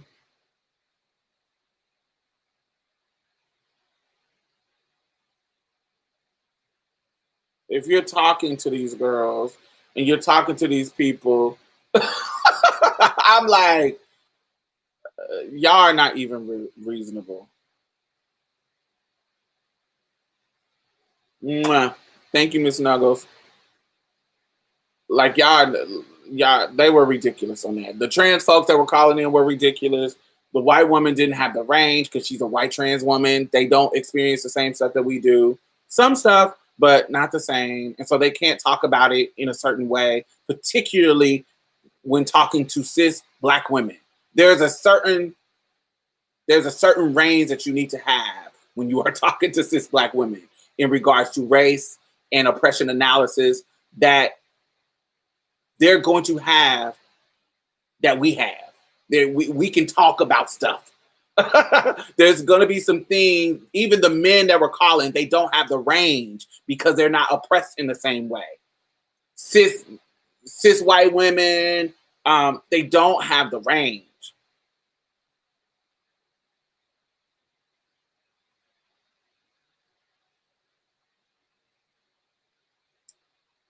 That conversation should have been closed to us, the girls, cisgender and transgender, because the rest of those folks was weird. And stop conflating. I'm not gonna say that. No. Yes. There are some weird things happening in that conversation that I felt like were some conflations that didn't need to be had. That should have been a separate conversation, but people, yeah, I don't understand. They said an 18-month-old was transitioning. It's the lies for me that cis folks spread. Yeah, so weird. But that's because that trans woman was calling in being weird like that. She was being, I blame her too. Girl, get out of here. She was being, I was like, oh, why did they let the buffoons get on the call? I was so annoyed. Oh, I was so annoyed. I was annoyed by the comments that the cis women were making in the fucking the chat. I was so annoyed. Jesus, I was annoyed. I was like, oh God. Everybody here is buffoonery. Then Tanya, that what was really pissing me off is when she kept saying that the trans girls was interrupting her like men and being misogynistic and you know that's because of your socializing. But then when the cis women get on there and interrupt her, she's not attributing that to misogyny. Socialized misogyny. That's weird. Yeah. Yeah, that's all weird. All weird, all weird. And then they kept oscillating from they do something. I don't know if I can articulate this because I haven't really thought it out. I just thought some baseline things, so I don't know. Should I say this? I'm working this out, so don't flex my neck. In that conversation, and I've seen this in religious conversations with people, they will oscillate from a spiritual belief and a scientific belief. Does that make sense? They will oscillate from this These are the scientific facts. These are the facts, the hardcore facts. Uterus, ovaries, making babies, XY chromosome, all these hard, concrete facts. But then they'll oscillate to a conversation about the magical gatekeepers of the world and this spiritual more. It's not really about concrete hard science facts. It's more about we are the spiritual vessels of the witchery of creating and creation, the gateway to the blah blah blah blah blah blah blah.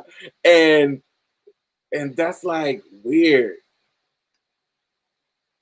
It was really when they isolate back and forth from this whole little spiritual witchy thing to science, and then like you can't, for me, you can't go back and forth with those, especially with wrong facts.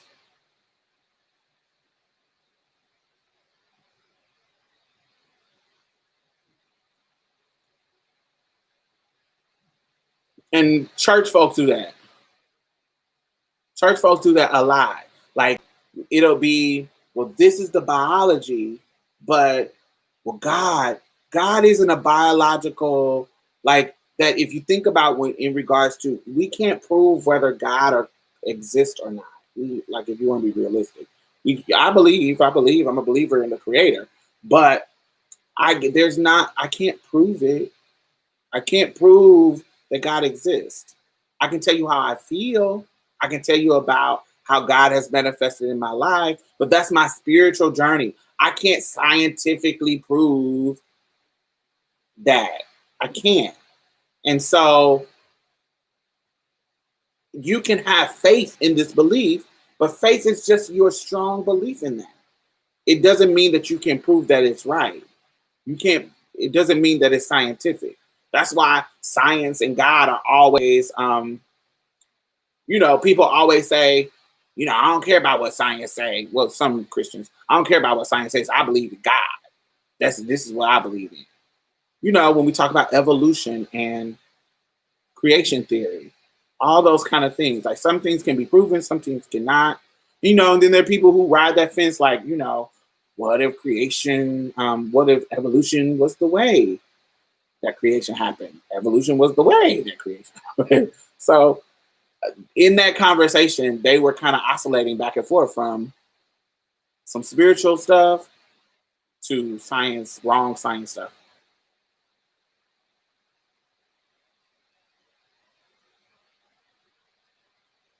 Because she'll go from, like I said earlier, trans people should fight for their rights and fight to be in spaces and not be ignored. And then, no, if you do that, you're a man. That's your misogyny and arrogance.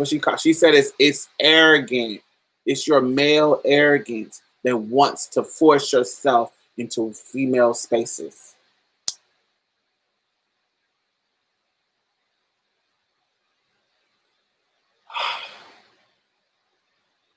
Yeah. Okay. They only have a second grade understanding of science. Yeah. That's always cracks me up. I'd be like, so what biology classes did you take? Like, and really sat and studied in? Oh, I took a class I took some labs, some biology labs, only one in college, just because it was a part of my curriculum. So I just did it, and I just did enough to get over. But I didn't really study the shit. I just did enough to pass. Or I didn't go to college at all. And so all I have is what they taught me in my science books in high school. And was that your favorite class in high school?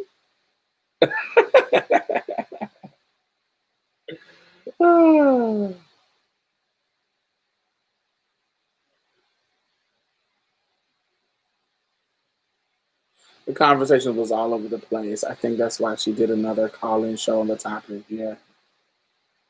Tanya is shady for real, though, because she and I had a phone conversation about a year ago, and she was seemingly supportive and referred me to us. Are you talking about a personal phone conversation, or you were on the show? Tanya tries so hard to be balanced, but she approaches everything from a biased standpoint, a Caribbean bias standpoint.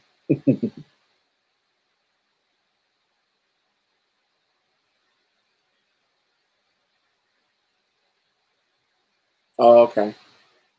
Yeah, it's sometimes you'd be like, oh yeah, that makes sense, but then it'd be like, then she'll go into something else. And you're like, girl, what is the tea? All right, we've been on here 2 hours and 15 minutes, child.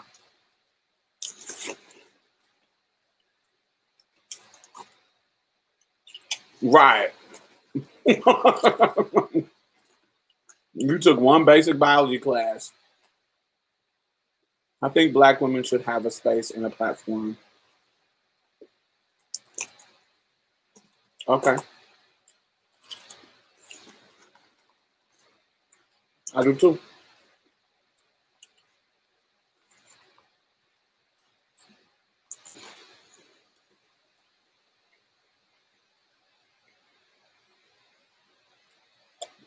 What was the subject then, Ari? What was the why did she have why did she have it?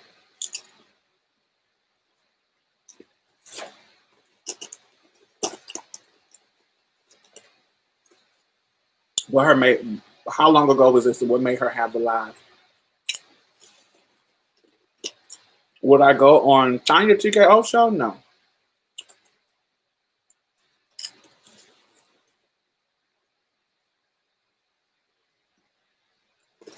Bye.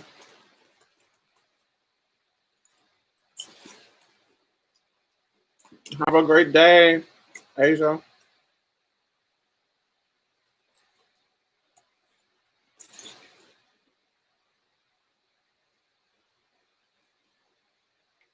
Do you have any advice for young trans people in regards to what?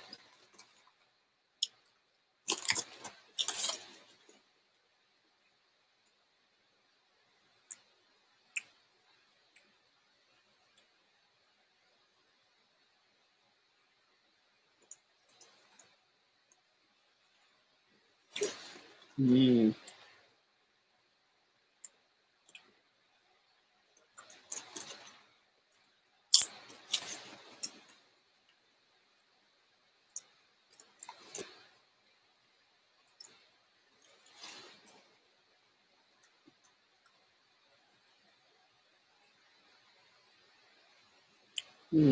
Young trans people, putting ourselves out there. It feels like I sometimes lack the courage from a fear of rejection.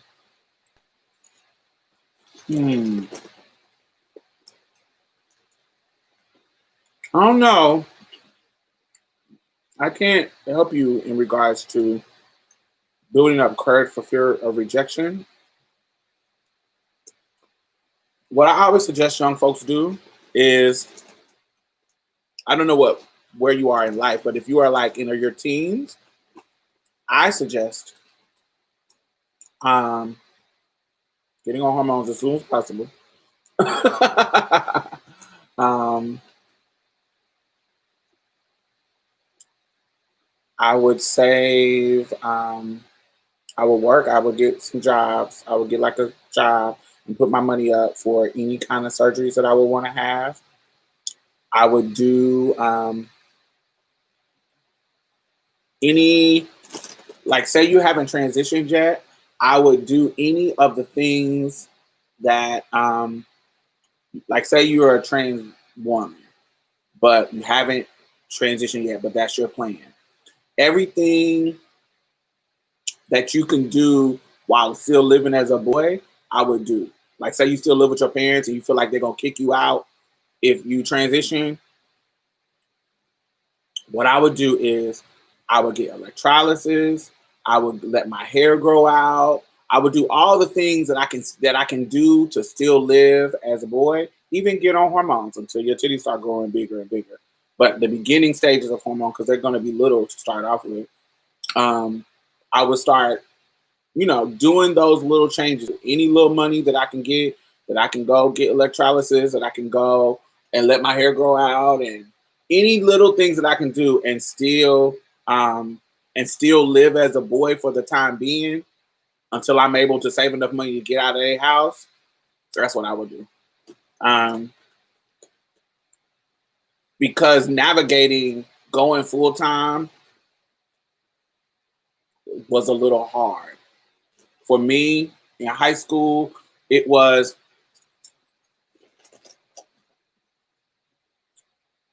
it a little bit difficult.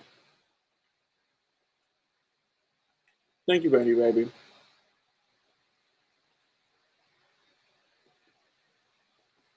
Tanya plays into her new audience of Black turf women.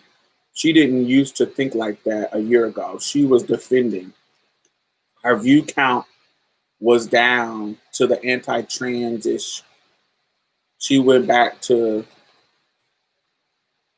trans issue 3 days in a row.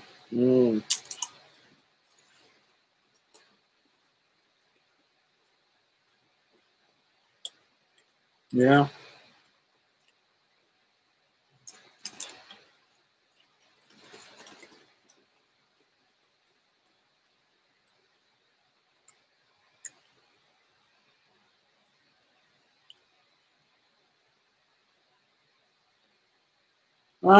I say Black films sometimes. I say Black films to be an inclusive word.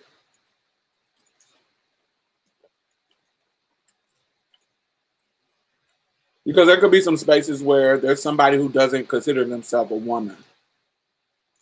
Like a non-binary person, but they consider themselves a femme.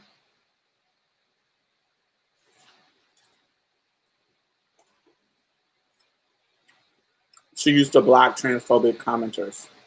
Yeah, see, I unsubscribed from her some years ago because of her transphobia. So I don't know when she turned to be trans inclusive. She must have turned and then flipped back or something. Because I stopped following her for being transphobic. Like years ago.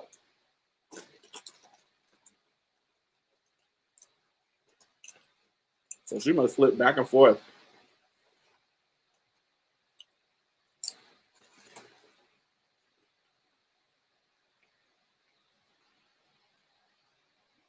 Because I used to follow her like in 2010, 2011. But I watched the video and she was real transphobic and I unsubscribed. But this was years ago. So like how I got on her live a couple of days ago because somebody sent it to me. Yeah, not because I was subscribed to her. I also the 6 women that I'm subscribed to now either don't have political analysis, but the ones that are politics, I subscribe to, of course, For Harriet. That's my girl, Kim. I'm interviewing Kim on the 10th.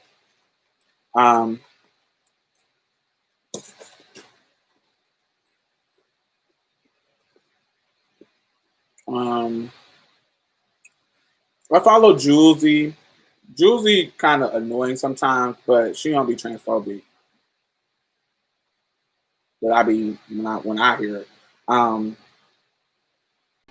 Julesy, I like her, but sometimes we like, girl. Who else? Thinking about political people that I follow that are cisgender women.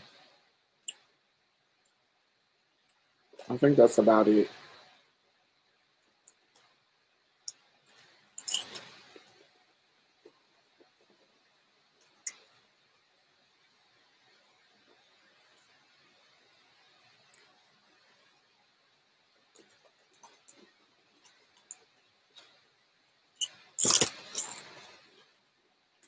I just haven't heard Jules say anything that was directly transphobic.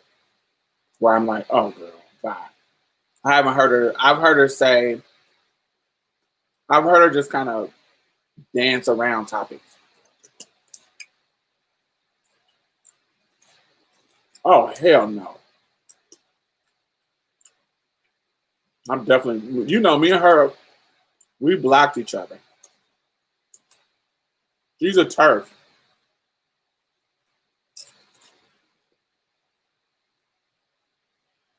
Saran is like a turf. I think one of her boyfriends transitioned.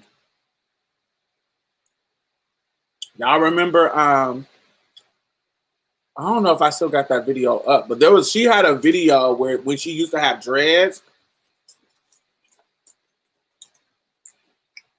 And I think one of her boyfriends, so this is our history.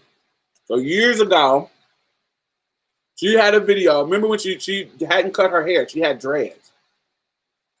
And she did a video about this same subject where she was like about cis women needing their own spaces.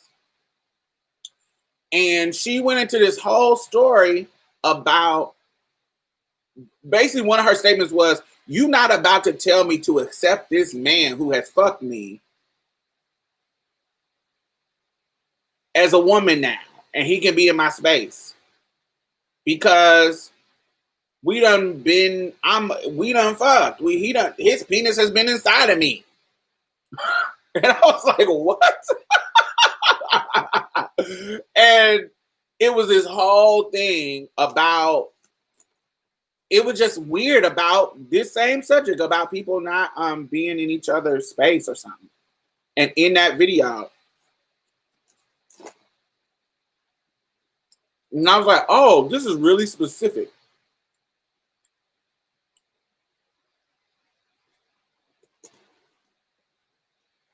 No, I'm talking about Serena.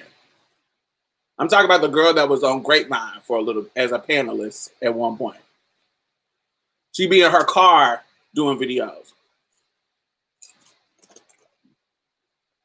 I know who I'm talking about. I'm talking about Serena.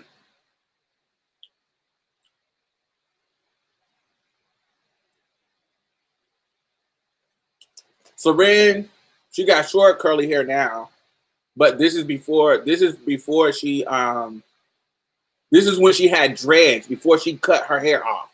This is when she had dreads. This was years ago.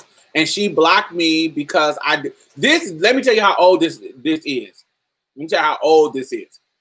Y'all remember on YouTube when you could do a video response to people's videos and it would show under their videos? That's how old it is. Because she did the video and I did a video response to it and she blocked me. And she cut the comments off the video so nobody else could talk.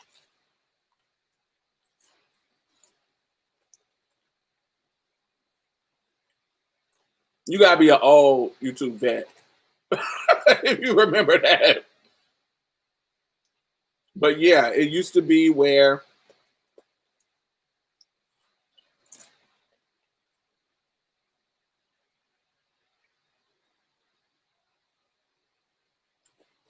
no, this is Saran. This is Saran, the one that had the little piercing that was on Grapevine. She got short hair now. This is before she cut her hair.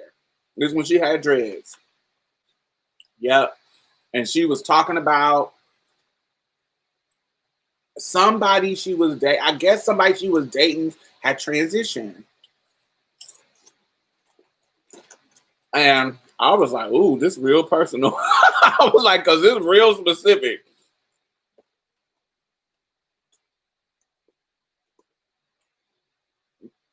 This is the one that got popular for calling out her clip from the Grapevine about Bruno Mars went viral. She be in her car. She got a short natural now. And I think she got this pierced. Her name is Seren Sensei. Yeah, that's her. I've been clashing with her for years. What's the crazy part is that when I responded to her, I was actually agreeing with her. Like I am now. I think there should be cisgender spaces that's just for cisgender women if that's what they want. But honey, just because I was trans, she had blocked.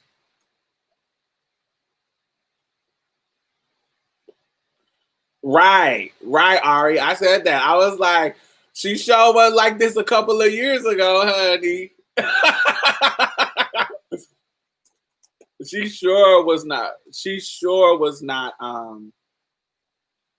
She sure was not like that.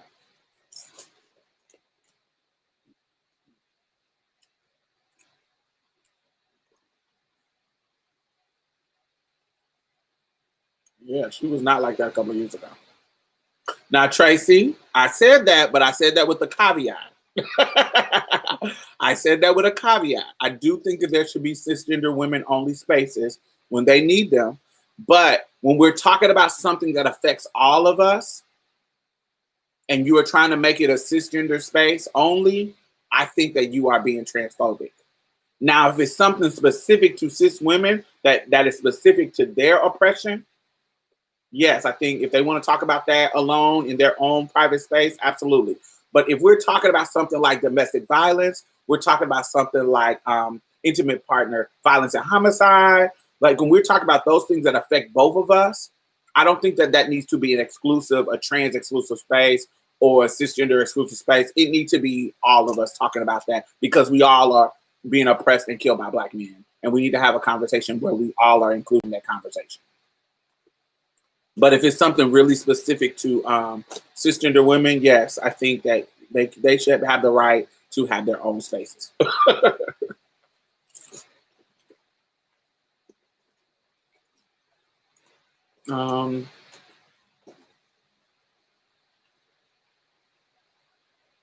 I think I was pregnant with my oldest when she posted the video about 4 years ago. It was a while, and it was a while ago. It was when I had first got this camera. I remember I had first got this camera. It was an upgrade from my old camera. And I had,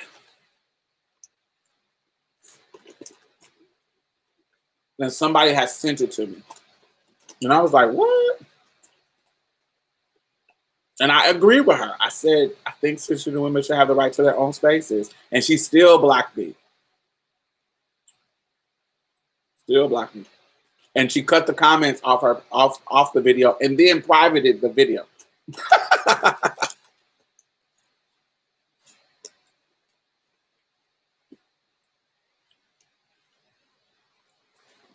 I really don't know. It just was real. Her story was real personal and real like detailed. Like this wasn't just general topic. You know what I'm saying? Like the other girls, they're like talking about trans women in general. She was really specific about the details of, you know, his penis has been inside of me. And you're not about to. It's like, oh. It's one of her trade, the transition. And she's over it.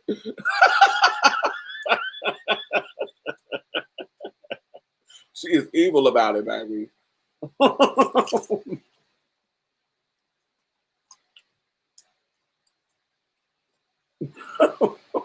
It was wild.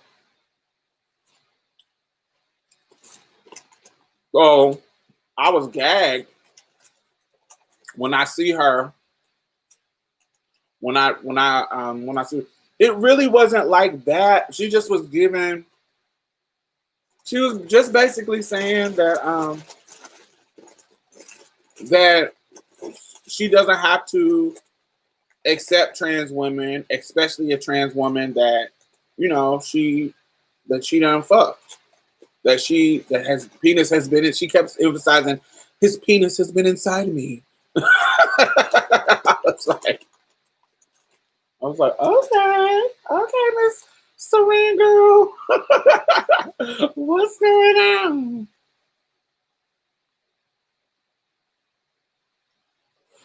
I want to have a conversation with a cis woman who goes through her male partner's transition. Yes, that would be interesting. You're only gonna find a white one. No, I bet it's maybe one. Maybe you might find a black one, but it might be one. I think I came across one. I don't know where she at now, but I don't know. I don't know. I don't know if you're gonna find a black cis woman that accepted her husband transition into a woman. I don't know if you're gonna find that. I think I remember running into one. I think I remember running into one, and she was quite interesting. But she gonna be white. Thank you. She gonna be white. I'm sorry. That's why I cringe at trans lesbian. No shade. We had a trans lesbian on our podcast. We did a show all about her. Yeah. And then there's that one trans lesbian that's a musician in New York. She live in Brooklyn. She kind of tomboyish. She looked like a stud, but she's a trans woman. She AMAB, but she looked like a stud. She looked cute. I was like, ooh, you cute. If I was gonna have to be forced to be with a trans woman, it would be you because you still look like you could even trade. Oh, that's rare. Thank you.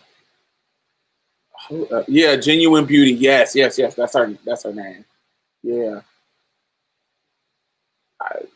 That's not my ministry. I don't know about it. It's quite strange for me, but it's not meant for me to understand.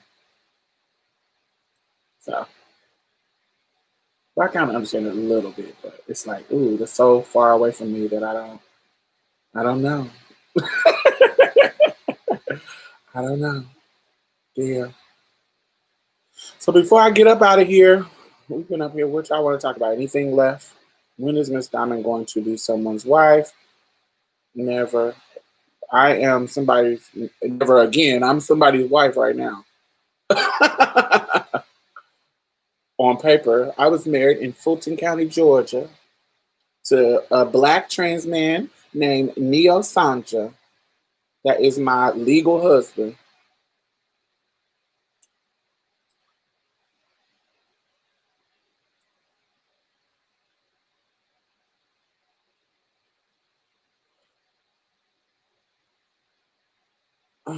But then I feel like we would be validating her woman. We would be invalidating her womanhood because I be with her because I seen her as masculine. Well, would it be? I don't think that's problematic. You can see there's masculine women. You still acknowledge their womanhood, but you still can be attracted to their masculinity.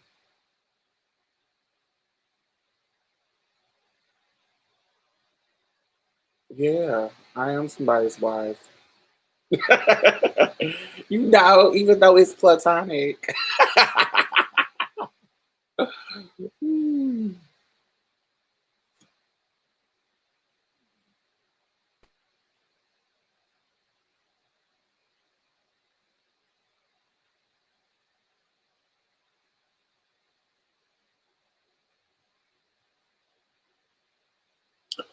I was not with a trans man. I have never had any kind of sexual relation with a trans man, and I have not dated a trans man intimately. But I am married to a trans man.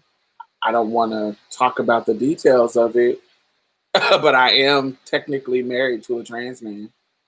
We're just not romantically. We were not romantically together. If you just let's say it's activism, immigration activism. Let's say that should fill in all the blanks.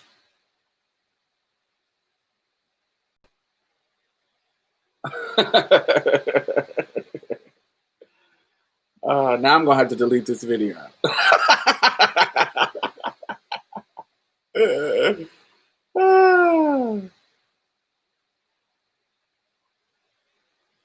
I wish I was into. Oh my God, I'm. It's a certain level of masculinity. It's a certain level of masculinity. But you know who is my favorite masculine woman?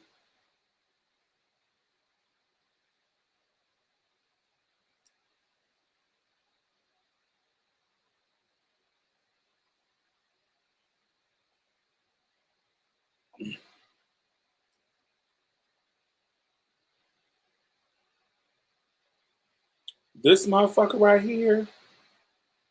Jesus, Jesus, Jesus. Hold on, let me show y'all. You go to her media. I don't know if this one.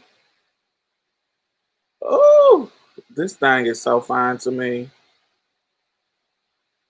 They a bodybuilder and they be lifting weights on YouTube. Their name is K Swole. Kay Swole, like Buff Swole.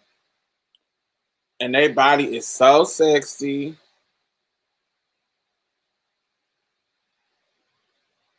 Come on. Zoom in. Um, but yeah, that's my type. If I was gonna be with a woman, that is my type. Oh, yes. Whatever that got going on, I can deal with that. That's sexy. That's my type. If it's gonna be a woman, that right there, I can deal with that. Gosh. Oh gosh. That thing is fine. Woo! I don't think they had transition, but yeah, they don't identify as trans. They're just they body build, so that's how they got their body to be masculine like that. I just think they identify as a stud. I don't think they identify as trans. I'm not 100% for sure, but I haven't seen any indication that they identify as trans. And I looked on all their profiles, and I know they date women, and I know they were assigned female at birth, but I like none of their posts say anything about trans. So that's why I don't say they're trans.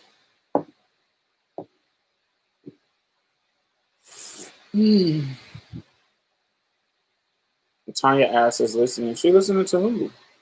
Me? Oh, she's late.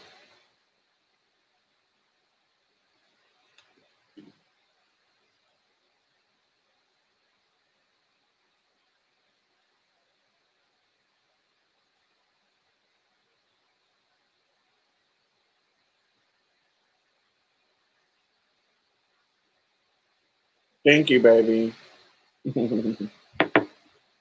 Will you and Jahara Mission do a podcast together? I've been trying to get Jahara. So I tried to get Jahara on the show maybe like 2 months ago. But when I was supposed to get her on the show, I had fell asleep. So we had tried to reschedule. I was like, it was so much going on, and I had fell asleep and forgot to set my alarm clock. By the time I woke up, it was the next day. And so yeah, that is my fucking Judy. I love her, so she's gonna be on the show. She's gonna be on the show. I don't want to say soon, but whenever we can reschedule. Not a mushroom stick. You need to stop following the Hodges twins. They are cool. Stop following them fine ass twins. I know you. I know that's why you get that from.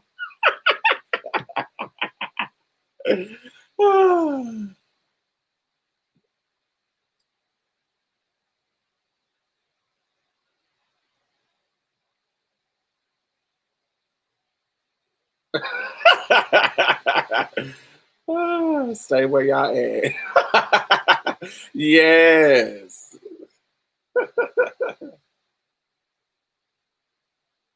I'd be tempted to, and I really need a mushroom. Yeah, I would miss the peas. I like the pea.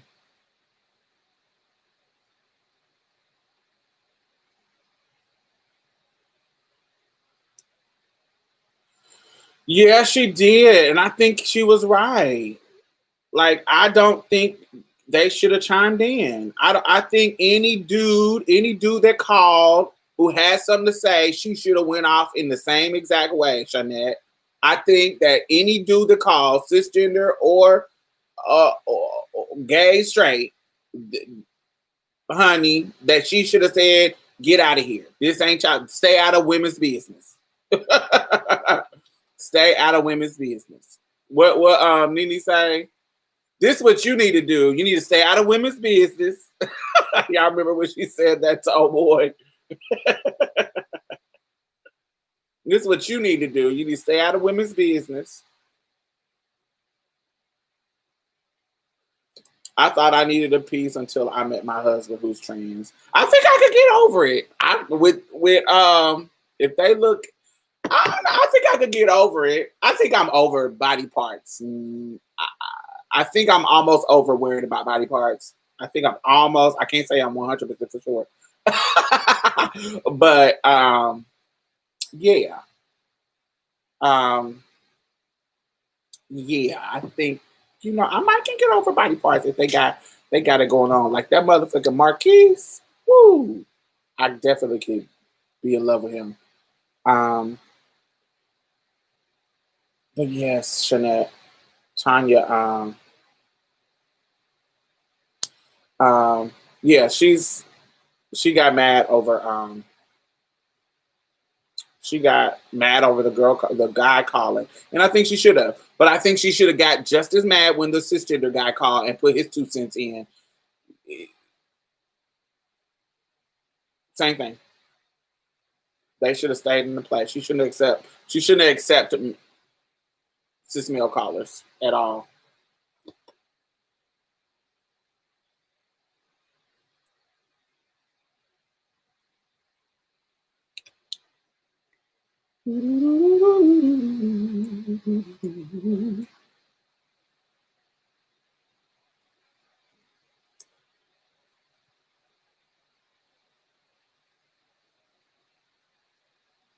She looks like my supervisor.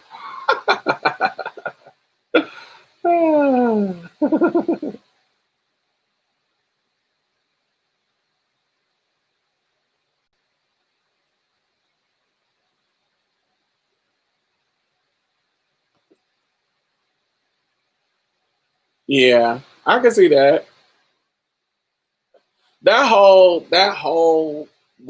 show, that whole live was a mess. It was a mess. They were all over the place. What was disgusting was the chat. It was like so disgusting. And a lot of shit didn't make sense. But remember when that dude called in, it was like, I blame cisgender women. Y'all accept this from them. So that's what y'all get.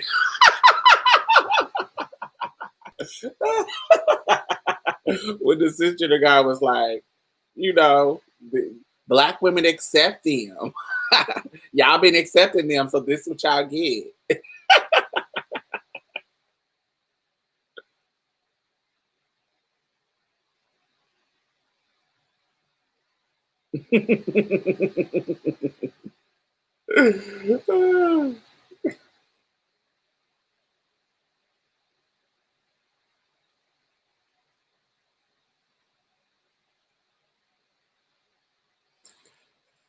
Yeah, you can't even.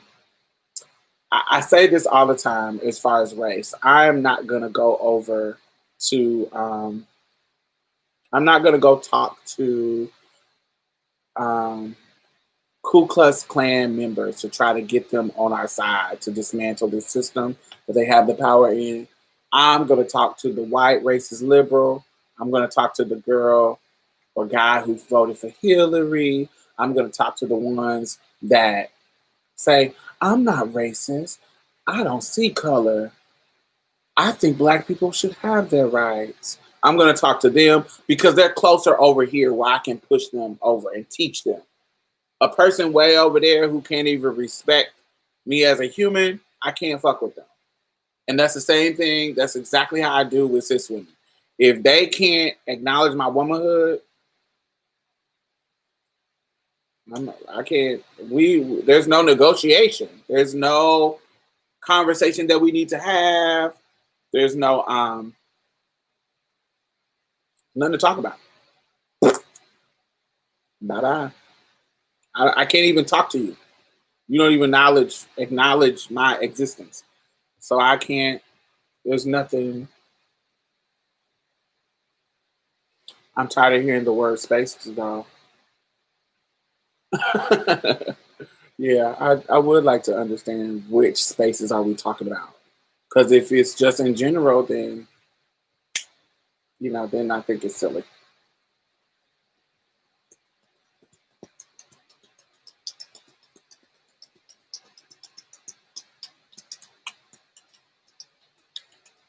All right, what else, y'all? We coming on 10 minutes. 10 minutes, I'm out of here. What else y'all want to discuss before I cut this thing off?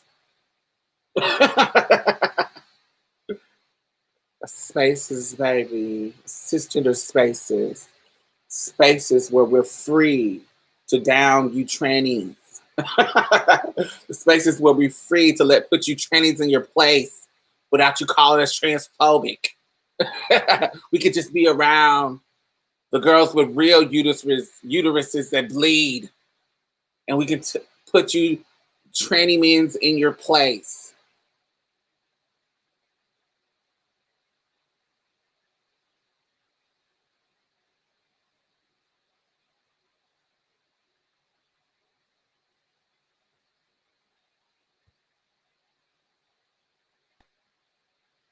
Like intersectionality.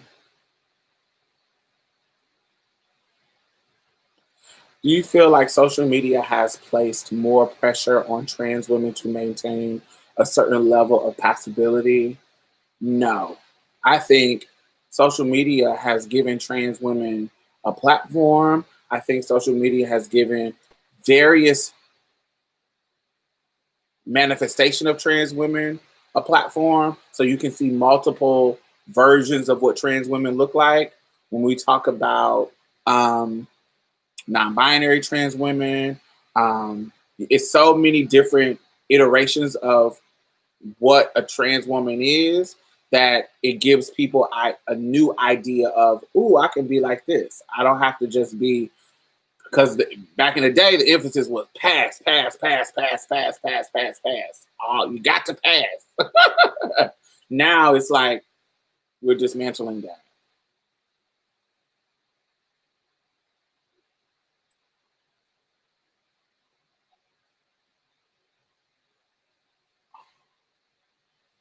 I was talking with my sister about it last night, and she likes, I need the face, the body, the hair, the clothes. You know how that is. Yeah. Yeah, and it's not saying that that's not okay. Like if a girl wants to pass and blend in with society, that's not a problem. I don't think that's a problem. But I think what we are seeing now with it's like fashion. You remember fashion trends and fashion looks? It's gonna get to a point. There's so many fashion stuff going on now with the internet because we're pulling from so many places, so many countries, so many different things that it's not gonna have when we look back at this time, it's not gonna have a distinctive look like back in the day, like back in like the 60s and the 50s, where everybody had the A-line dresses in the 50s and looking like extras from Greece. I don't think everybody is going to be it's not going to be cookie cutter like back in other cultures, like back in other decades. And I think that's happening now with the transness. I think that there are so many different type of trans people, different type of looks that are being elevated with the use of social media because there's no gatekeepers. It used to be we only saw a certain type of girl. When we saw shows back in the day with trans women, it was a certain type of girl that they showed. And now we have different types. So I think that's beautiful. And they still do, Leah. I think they still do push more trans passable girls to be up front, but it's just shifting. I still think, I don't think Janet Mock would be Janet Mock if she didn't look like she does. If she didn't have that curly hair, if she didn't have all the featureism that she has, I think that because she was passable, it was, I don't think she would be who she was, who she is. It was so easy for her to catapult to stardom, whereas Laverne been on the grind forever, forever, forever, ever. She just got Laverne been grinding for a long time before y'all saw her. She was grinding. I heard about Laverne and saw Laverne grinding and trying to come up in these acting streets way before we actually saw her in the show. She was like sending out postcards to people. Laverne hustled. Laverne hustled her way into where she is. It wasn't just boom. And so there's a reason why it was easy for Janet. Not saying that Laverne isn't, Laverne is, but there's a reason why it was easy for Janet just to say, as soon as she comes out, oh, I'm exposing that I'm trans, and now I'm about to go on this book tour, and now I'm about to be on this show, and this show. Everybody just saying, boom. Ooh, let's talk to her. She's so articulate and beautiful. Oh my gosh, yes. Remember when she was on what's that show? Pierce Morgan? That, there's a reason why that is. There's a reason why she is what she is. Not saying that she's not brilliant, because Janet is brilliant. But there's a reason, even,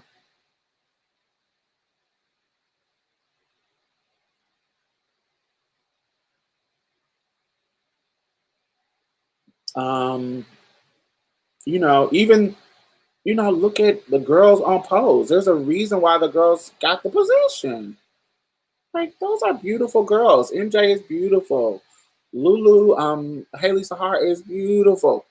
India is beautiful. There's a reason why India was on the L. There's a reason why India, out of all the girls on that show, there's a reason why India was on the L.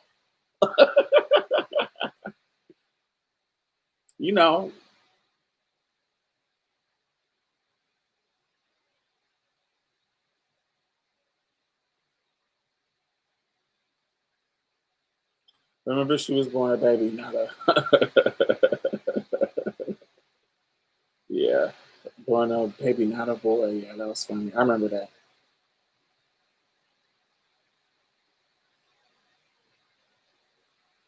Yeah, if they were busted, they would not. That just, cis heteronormativity is still king.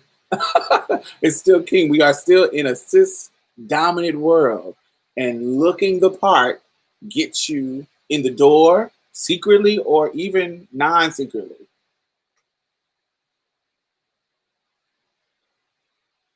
Laverne is just as attractive. Oh, do I want to even have this conversation?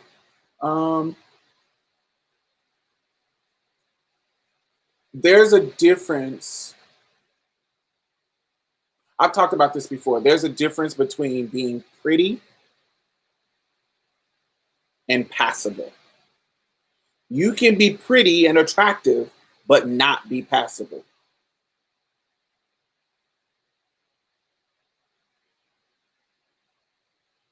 You can be unattractive and ugly, but be passable. And so when we talk about Laverne in comparison, God, I don't want to be comparing them. But when we talk about Laverne in comparison, this is a trash conversation. Yes, I'm not going to have this conversation. There's a difference. And some people benefit from their passability. Some people benefit from their passability. And some people benefit from their pretty, but they're not really passable. So, yes.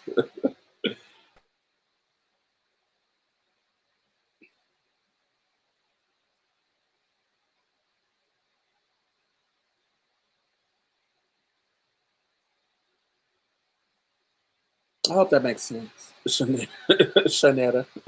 Jeanette. Angelica, who is the darkest to me, is the prettiest. Angelica is a pretty girl.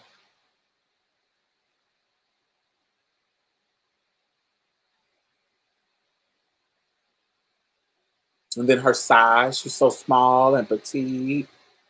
You know, that goes along with passability. She's not some Latrice Royale shape, you know.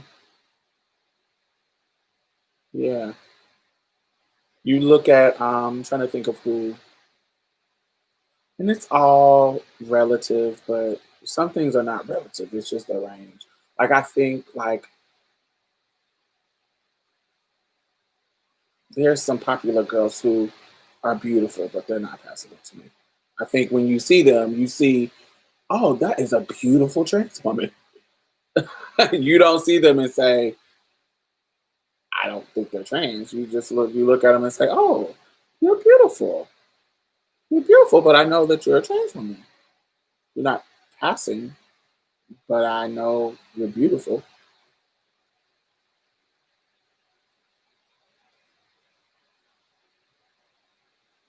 Very layered conversation.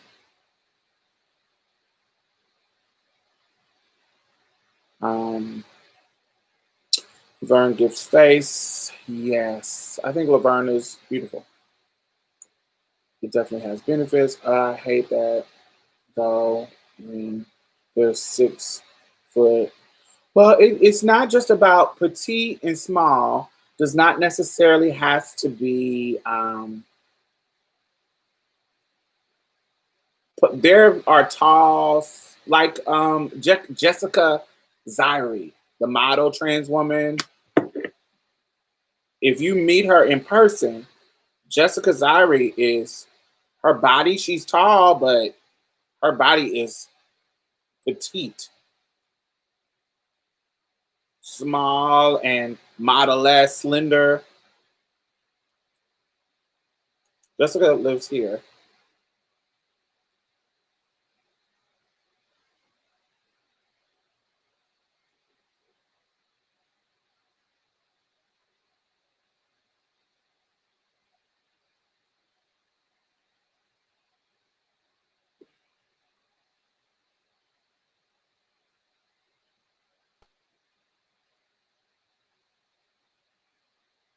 Yeah, Jessica Zyrie. Follow her. I love Jessica. She is my boo, and she's tall, but her body is a petite body.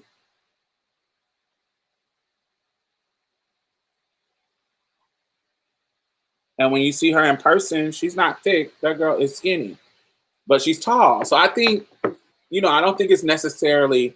I think she's like, 6 something. She's 6 something, maybe 6'2", 6'1". She's tall. She's a tall girl, but her body is a slender, petite frame that aligns with that kind of femininity.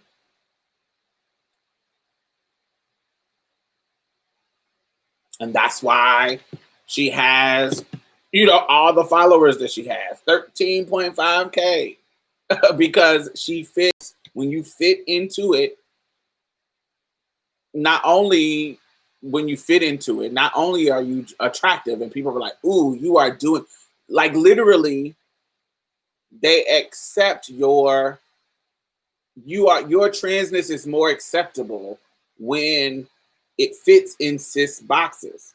Like there are literally people who have said, include my mother. Like I remember when my mother first saw me, and she was like, "Oh, well, at least you don't look like a football player." Like that almost gives them they almost say, "Oh, well, you look good as a woman. You look good, so okay, I can accept that." Um, and then it shakes up what they think about what cisgender looks like or what um transgender looks like. Because they also have this thing that said, "Oh, I can always tell," or "I can always blah blah blah." But then you see one, and they're like, "Whoa!" They get gagged when we talk about like Nikki Aragoose when she was running for mayor, and then her husband got killed in that fire, and they didn't know she was trans. But then when her husband got killed in that fire, and his ex-wife did the private investigation and found out that she was trans, and then put her tea out, and everybody was gagged because she was about to be the fucking mayor of a Texas town. Everybody was, rest in peace, she has passed away now. But she was gagged. And then everybody, "Oh, I would have known, baby." Nikki motherfucker, to me, Nikki Aragoose is the most passable trans woman I ever met. She was, that I met in person, child, that thing, she like 5'2", she this big, hands small, feet small, everything small. She looked like a regular old little white woman. And I'm like, child, "Oh, I would have known. Oh, girl, you wouldn't have known shit." That's why she was about to be in the mayor, because motherfuckers didn't know shit.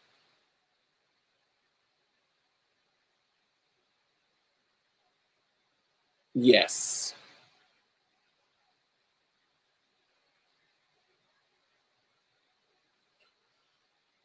Who else? And there's other girls that I met that I'm like, wow, y'all really is getting it in.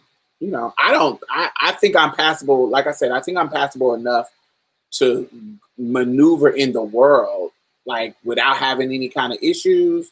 But I don't think I'm passable enough where I'm just sitting in front of people for long periods of time and they're not picking up that I'm trans. First of all, I don't code switch. I don't take my voice up, and I got a deep ass voice. I don't really code switch like that. When I'm, you gonna get what you get, bitch. You ain't gonna have me.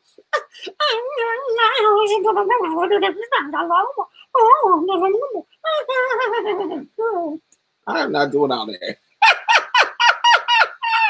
I'm not doing all that. You go get this motherfucking Anita Baker, Tony Braxton.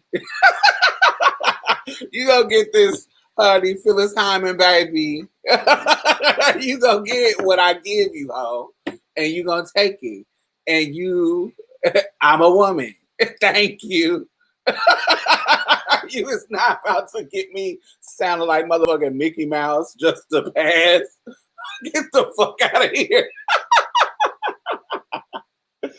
I'm gonna give you a sexy sultry, sounding like Beyonce. Beyonce voice deep as hell too. I'm gonna give you, honey, a Tony Rex. "Hey baby, how are you doing?" I'm not giving you Minnie Mouse. And niggas think it's sexy.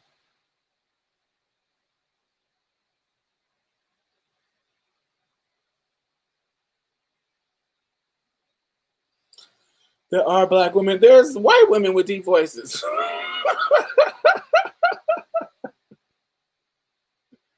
Let everybody's voice. There's a lot of, the sexy sultry, baby.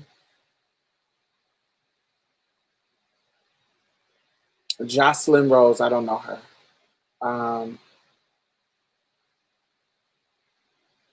Yeah, I feel like I think my look is passable enough to where if I'm I don't get clocked like out and about. I get clocked when I'm sitting down and engaging with people long periods of time. I don't get clocked in passing. Smoker voice. "Hey baby." That's the old school trans voice. "Hey baby, how you doing? You trying to get a date, baby?"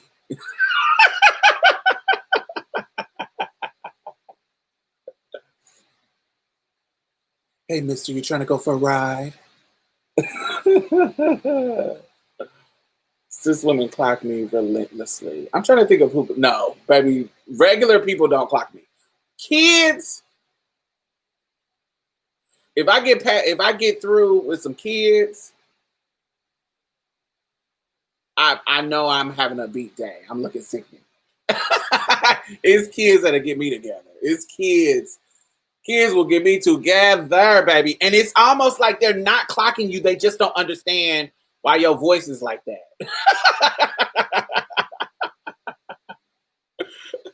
Yes, Law and Order SVU.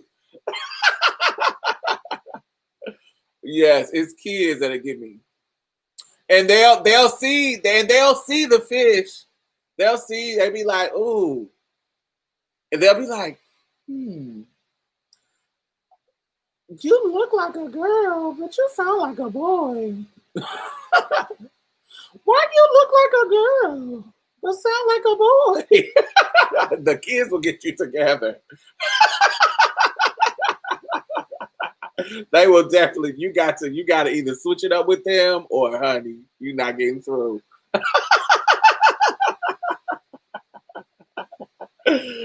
Kids will try it. Ooh. Oh, I remember I was at the store, and I was at some store. I was working at my retail store. Yeah. And the little child said that. They said, you look like a girl, but you sound like a boy. And the mama said, like, she was like, what? That is a woman. What are you talking about? And the mama says, that is a woman. What are you talking about? You don't see her long hair? And the little child turned around and said, I know some boys with long hair. Wouldn't let me make it, baby. Mama was trying to pull it through.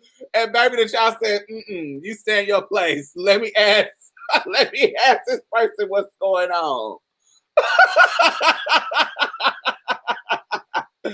And I was like, I'm a girl. I just have a deep voice. And he was like, oh, okay. You look like a girl. It just, your voice sound like a boy voice. But okay. I wanted to punch that motherfucker. Boom. Get out of here, little nigga. Fuck out of here. But it was hilarious. But nah, kids are innocent. And they will get you together. Regular folks, no. But I think regular folks come across different. By the time you get of a certain age, you come across women with deeper voices. So it's not as nothing.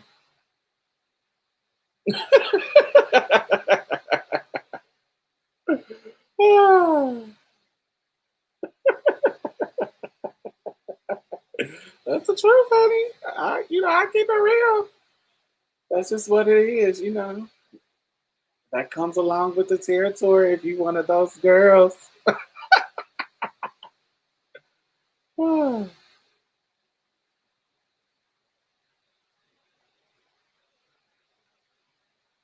the women in my family have deep voices, so women with deep voices are the norm to me. Mine too. My mother, my father. Like, if you listen to my mama's voice on her interview, she has a deep voice. I remember I would call my brothers. Say anytime I talk to my brothers on the phone, they will say, "You sound just like mama." Like when my mama passed away, oh baby, they're gonna be calling me trying to hear her.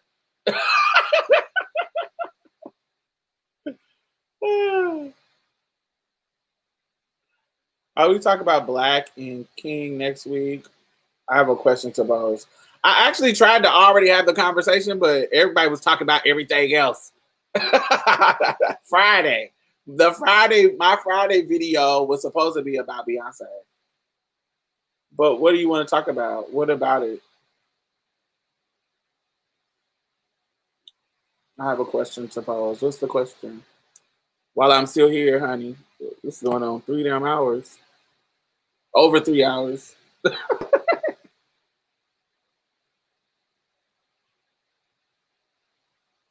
Hold on. I know it's a lag, so let me go get me some juice while I wait for you to pose the question.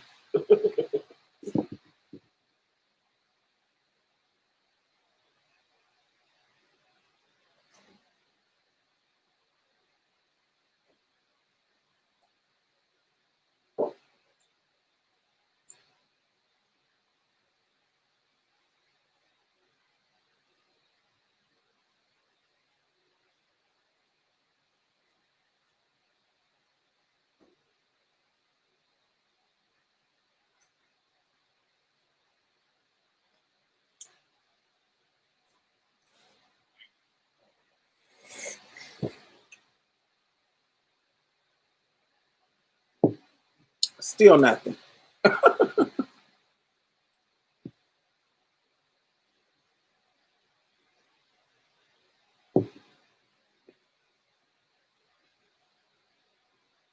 Do you think Black is King is some level is cultural appropriation? No.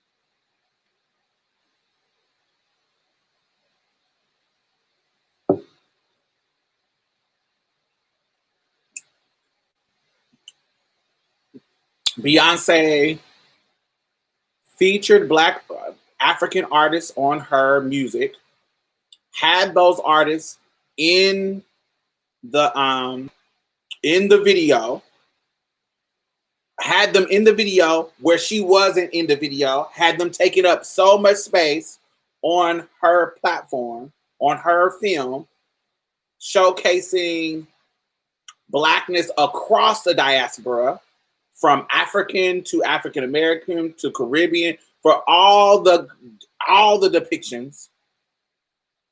She's putting the artist up front. Cultural appropriation is when you take something and don't let people know where it's coming from.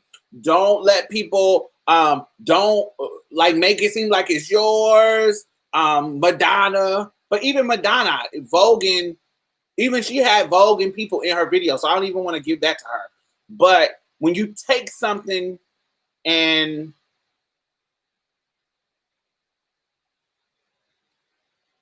you don't give reverence or showcase the thing, the people, that's when it's cultural appropriation to me. She literally is bringing them on the stage and giving them opportunities that other people wouldn't have gave them. What white popular artist was going to do it?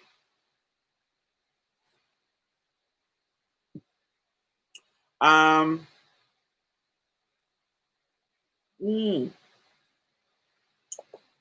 think I am not one of the people that think Beyonce is above reproach or above critique. Absolutely. I think you can critique. But if you ask those African artists, do they not get shine or inclusion in their stuff? I bet they won't say that. I bet they won't. I bet they like, yeah, she put us on. We making so much more money.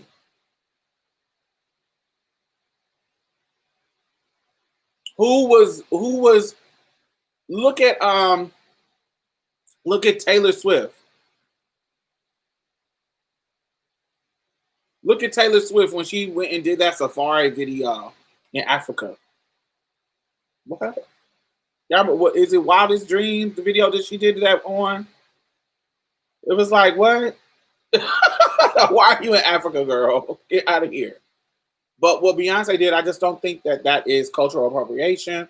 I think Beyonce is positioning herself as an international artist.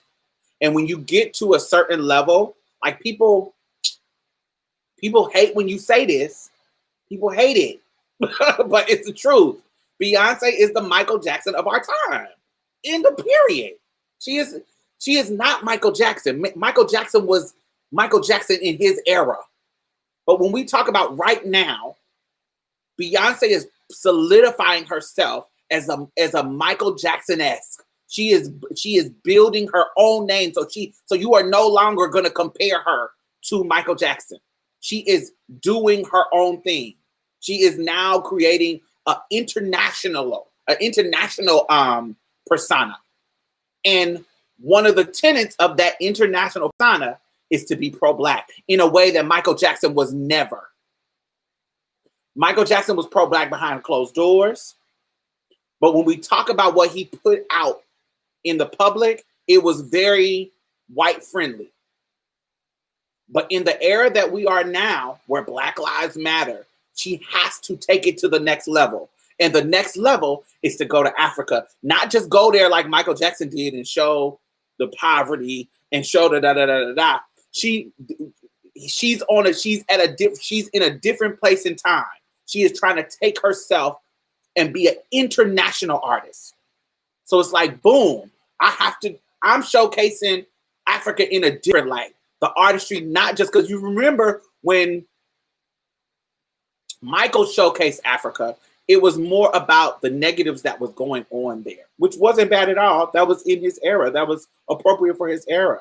You know, you want to show the kids, the Sally Struthers, sad potbelly, starving Africans with the flies in their eyes. Oh yeah, look at what we're doing to Africa, Earth Song, and you know, that kind of stuff.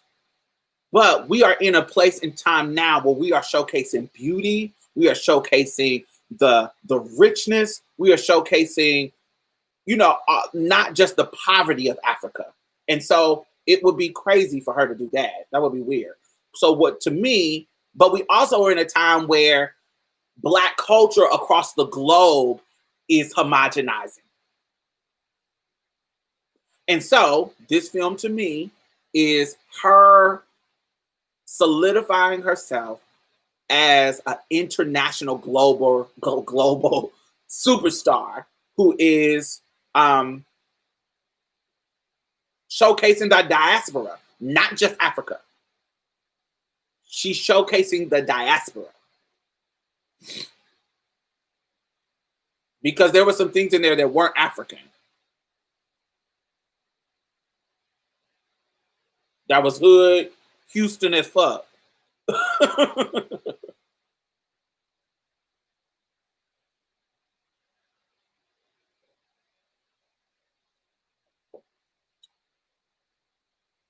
So I think that, you know, she can be critiqued about a lot of things, but what this direction that she's going, especially back in the day, she did a whole nasty put some clothes on, I told you. Don't walk out your door with no clothes on, I told you. You remember that song? Yeah, she got some things to critique in her past. But where she is now, I think it's beautiful.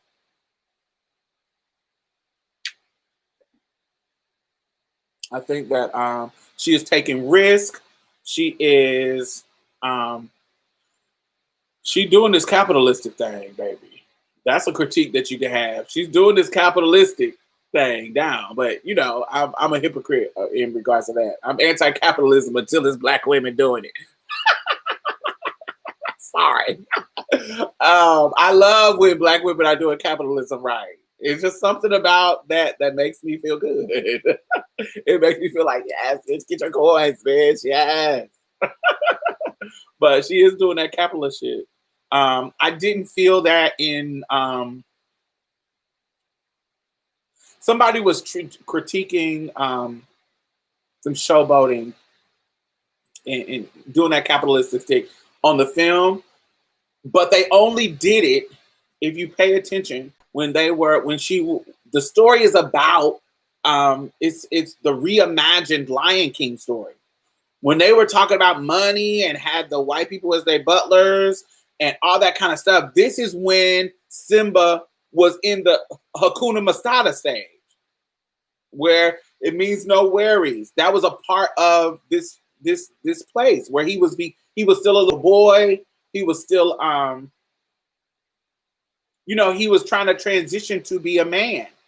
And so when he was with Pumbaa and Timon, they were like living it up and not worrying about nothing, in luxury, in irresponsible luxury, with the sucking on the berries and laid back in their hammocks. It almost is like this irresponsible luxury that Simba, Timon, and Pumbaa was in the jungle that they were at. If you remember, they were just kind of laid back, no worries, just doing their thing, no conscious to what was going on around them outside of this little spot that they were creating. And so they had that capitalism in that moment. And I thought poetically it was appropriate.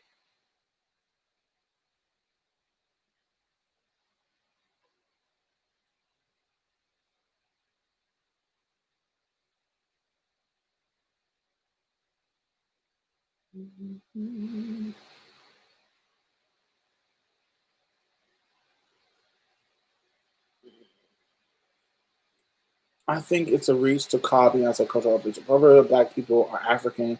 It's not our fault we don't speak or practice West African culture and language. That's another thing. I think that we are African. We're displaced Africans. She's been doing that since Girls Run the World. Run the World put on the founder of the dance she displayed. Yeah, she put them on. She went and got them. Literally saw them doing the dance on YouTube and actually brought them in and put them on the video out of the slums.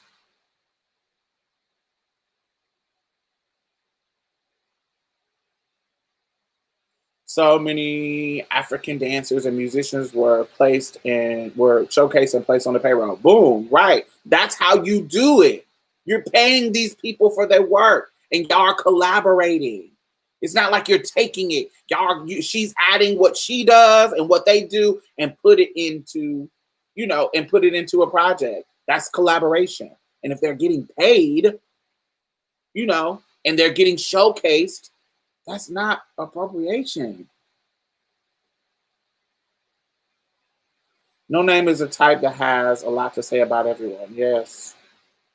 There's some people who are contrary just to be contrary. I'm like, when you have a critique that's legit, I'm like, yes, wear it out. But some people are just, it's like, I think when you get to a certain level of popularity,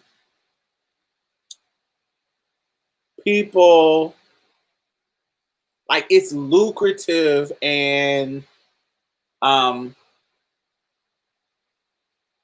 particularly about Black women. When Black women get us, like Black men, like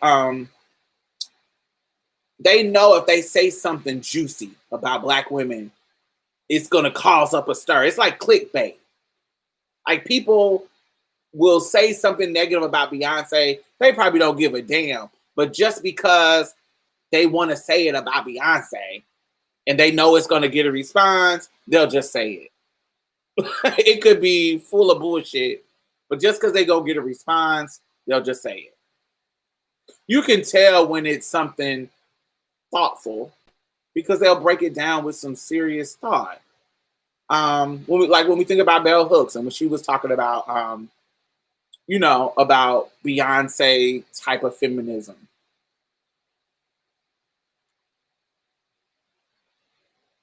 You see the Facebook auntie and uncles calling her a witch and being wary of the imagery and lyrics. Seems very anti-Black to demonize African spiritualness. Absolutely. And then if you don't know the history, like, some of the imaging being the images of like fertility goddesses, and they talking about it's fucking Satan. Like, you motherfuckers are you haters corny with that Illuminati mess. She sees it. She like, what the fuck? Like, get the fuck out of here. You don't know your culture. You don't know your history. But as soon as but you want to bring up Africa, we was kings. Soon as it's some white supremacist shit, get the fuck out of here. You so whack and corny.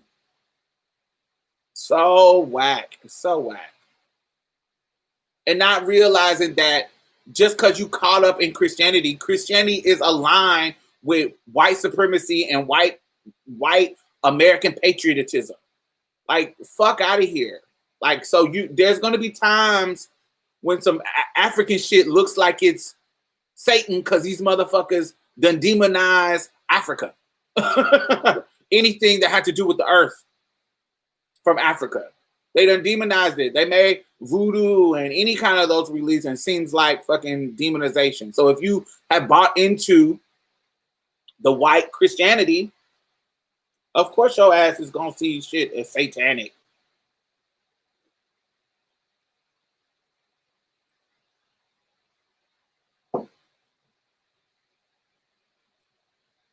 Wow.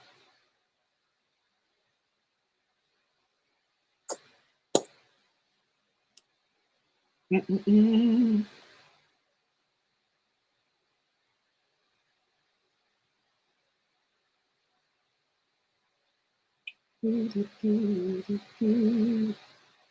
Well, all right, y'all.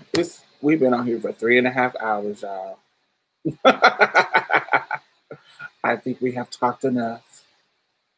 Make sure you thumbs up.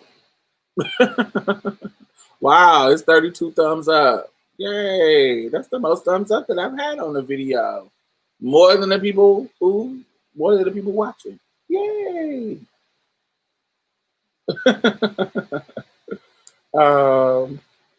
Yeah. Make sure you subscribe. Make sure you check out Marsha's Play. Trying to think of what else. Marsha's Play podcast on all platforms. Hit the bell notification. What else? We do a show every Friday. That's the scheduled show. Sometimes I just come on here and want to talk, and I get on here. I've been coming on here a lot this week because there's been a lot of stuff to talk about. What else?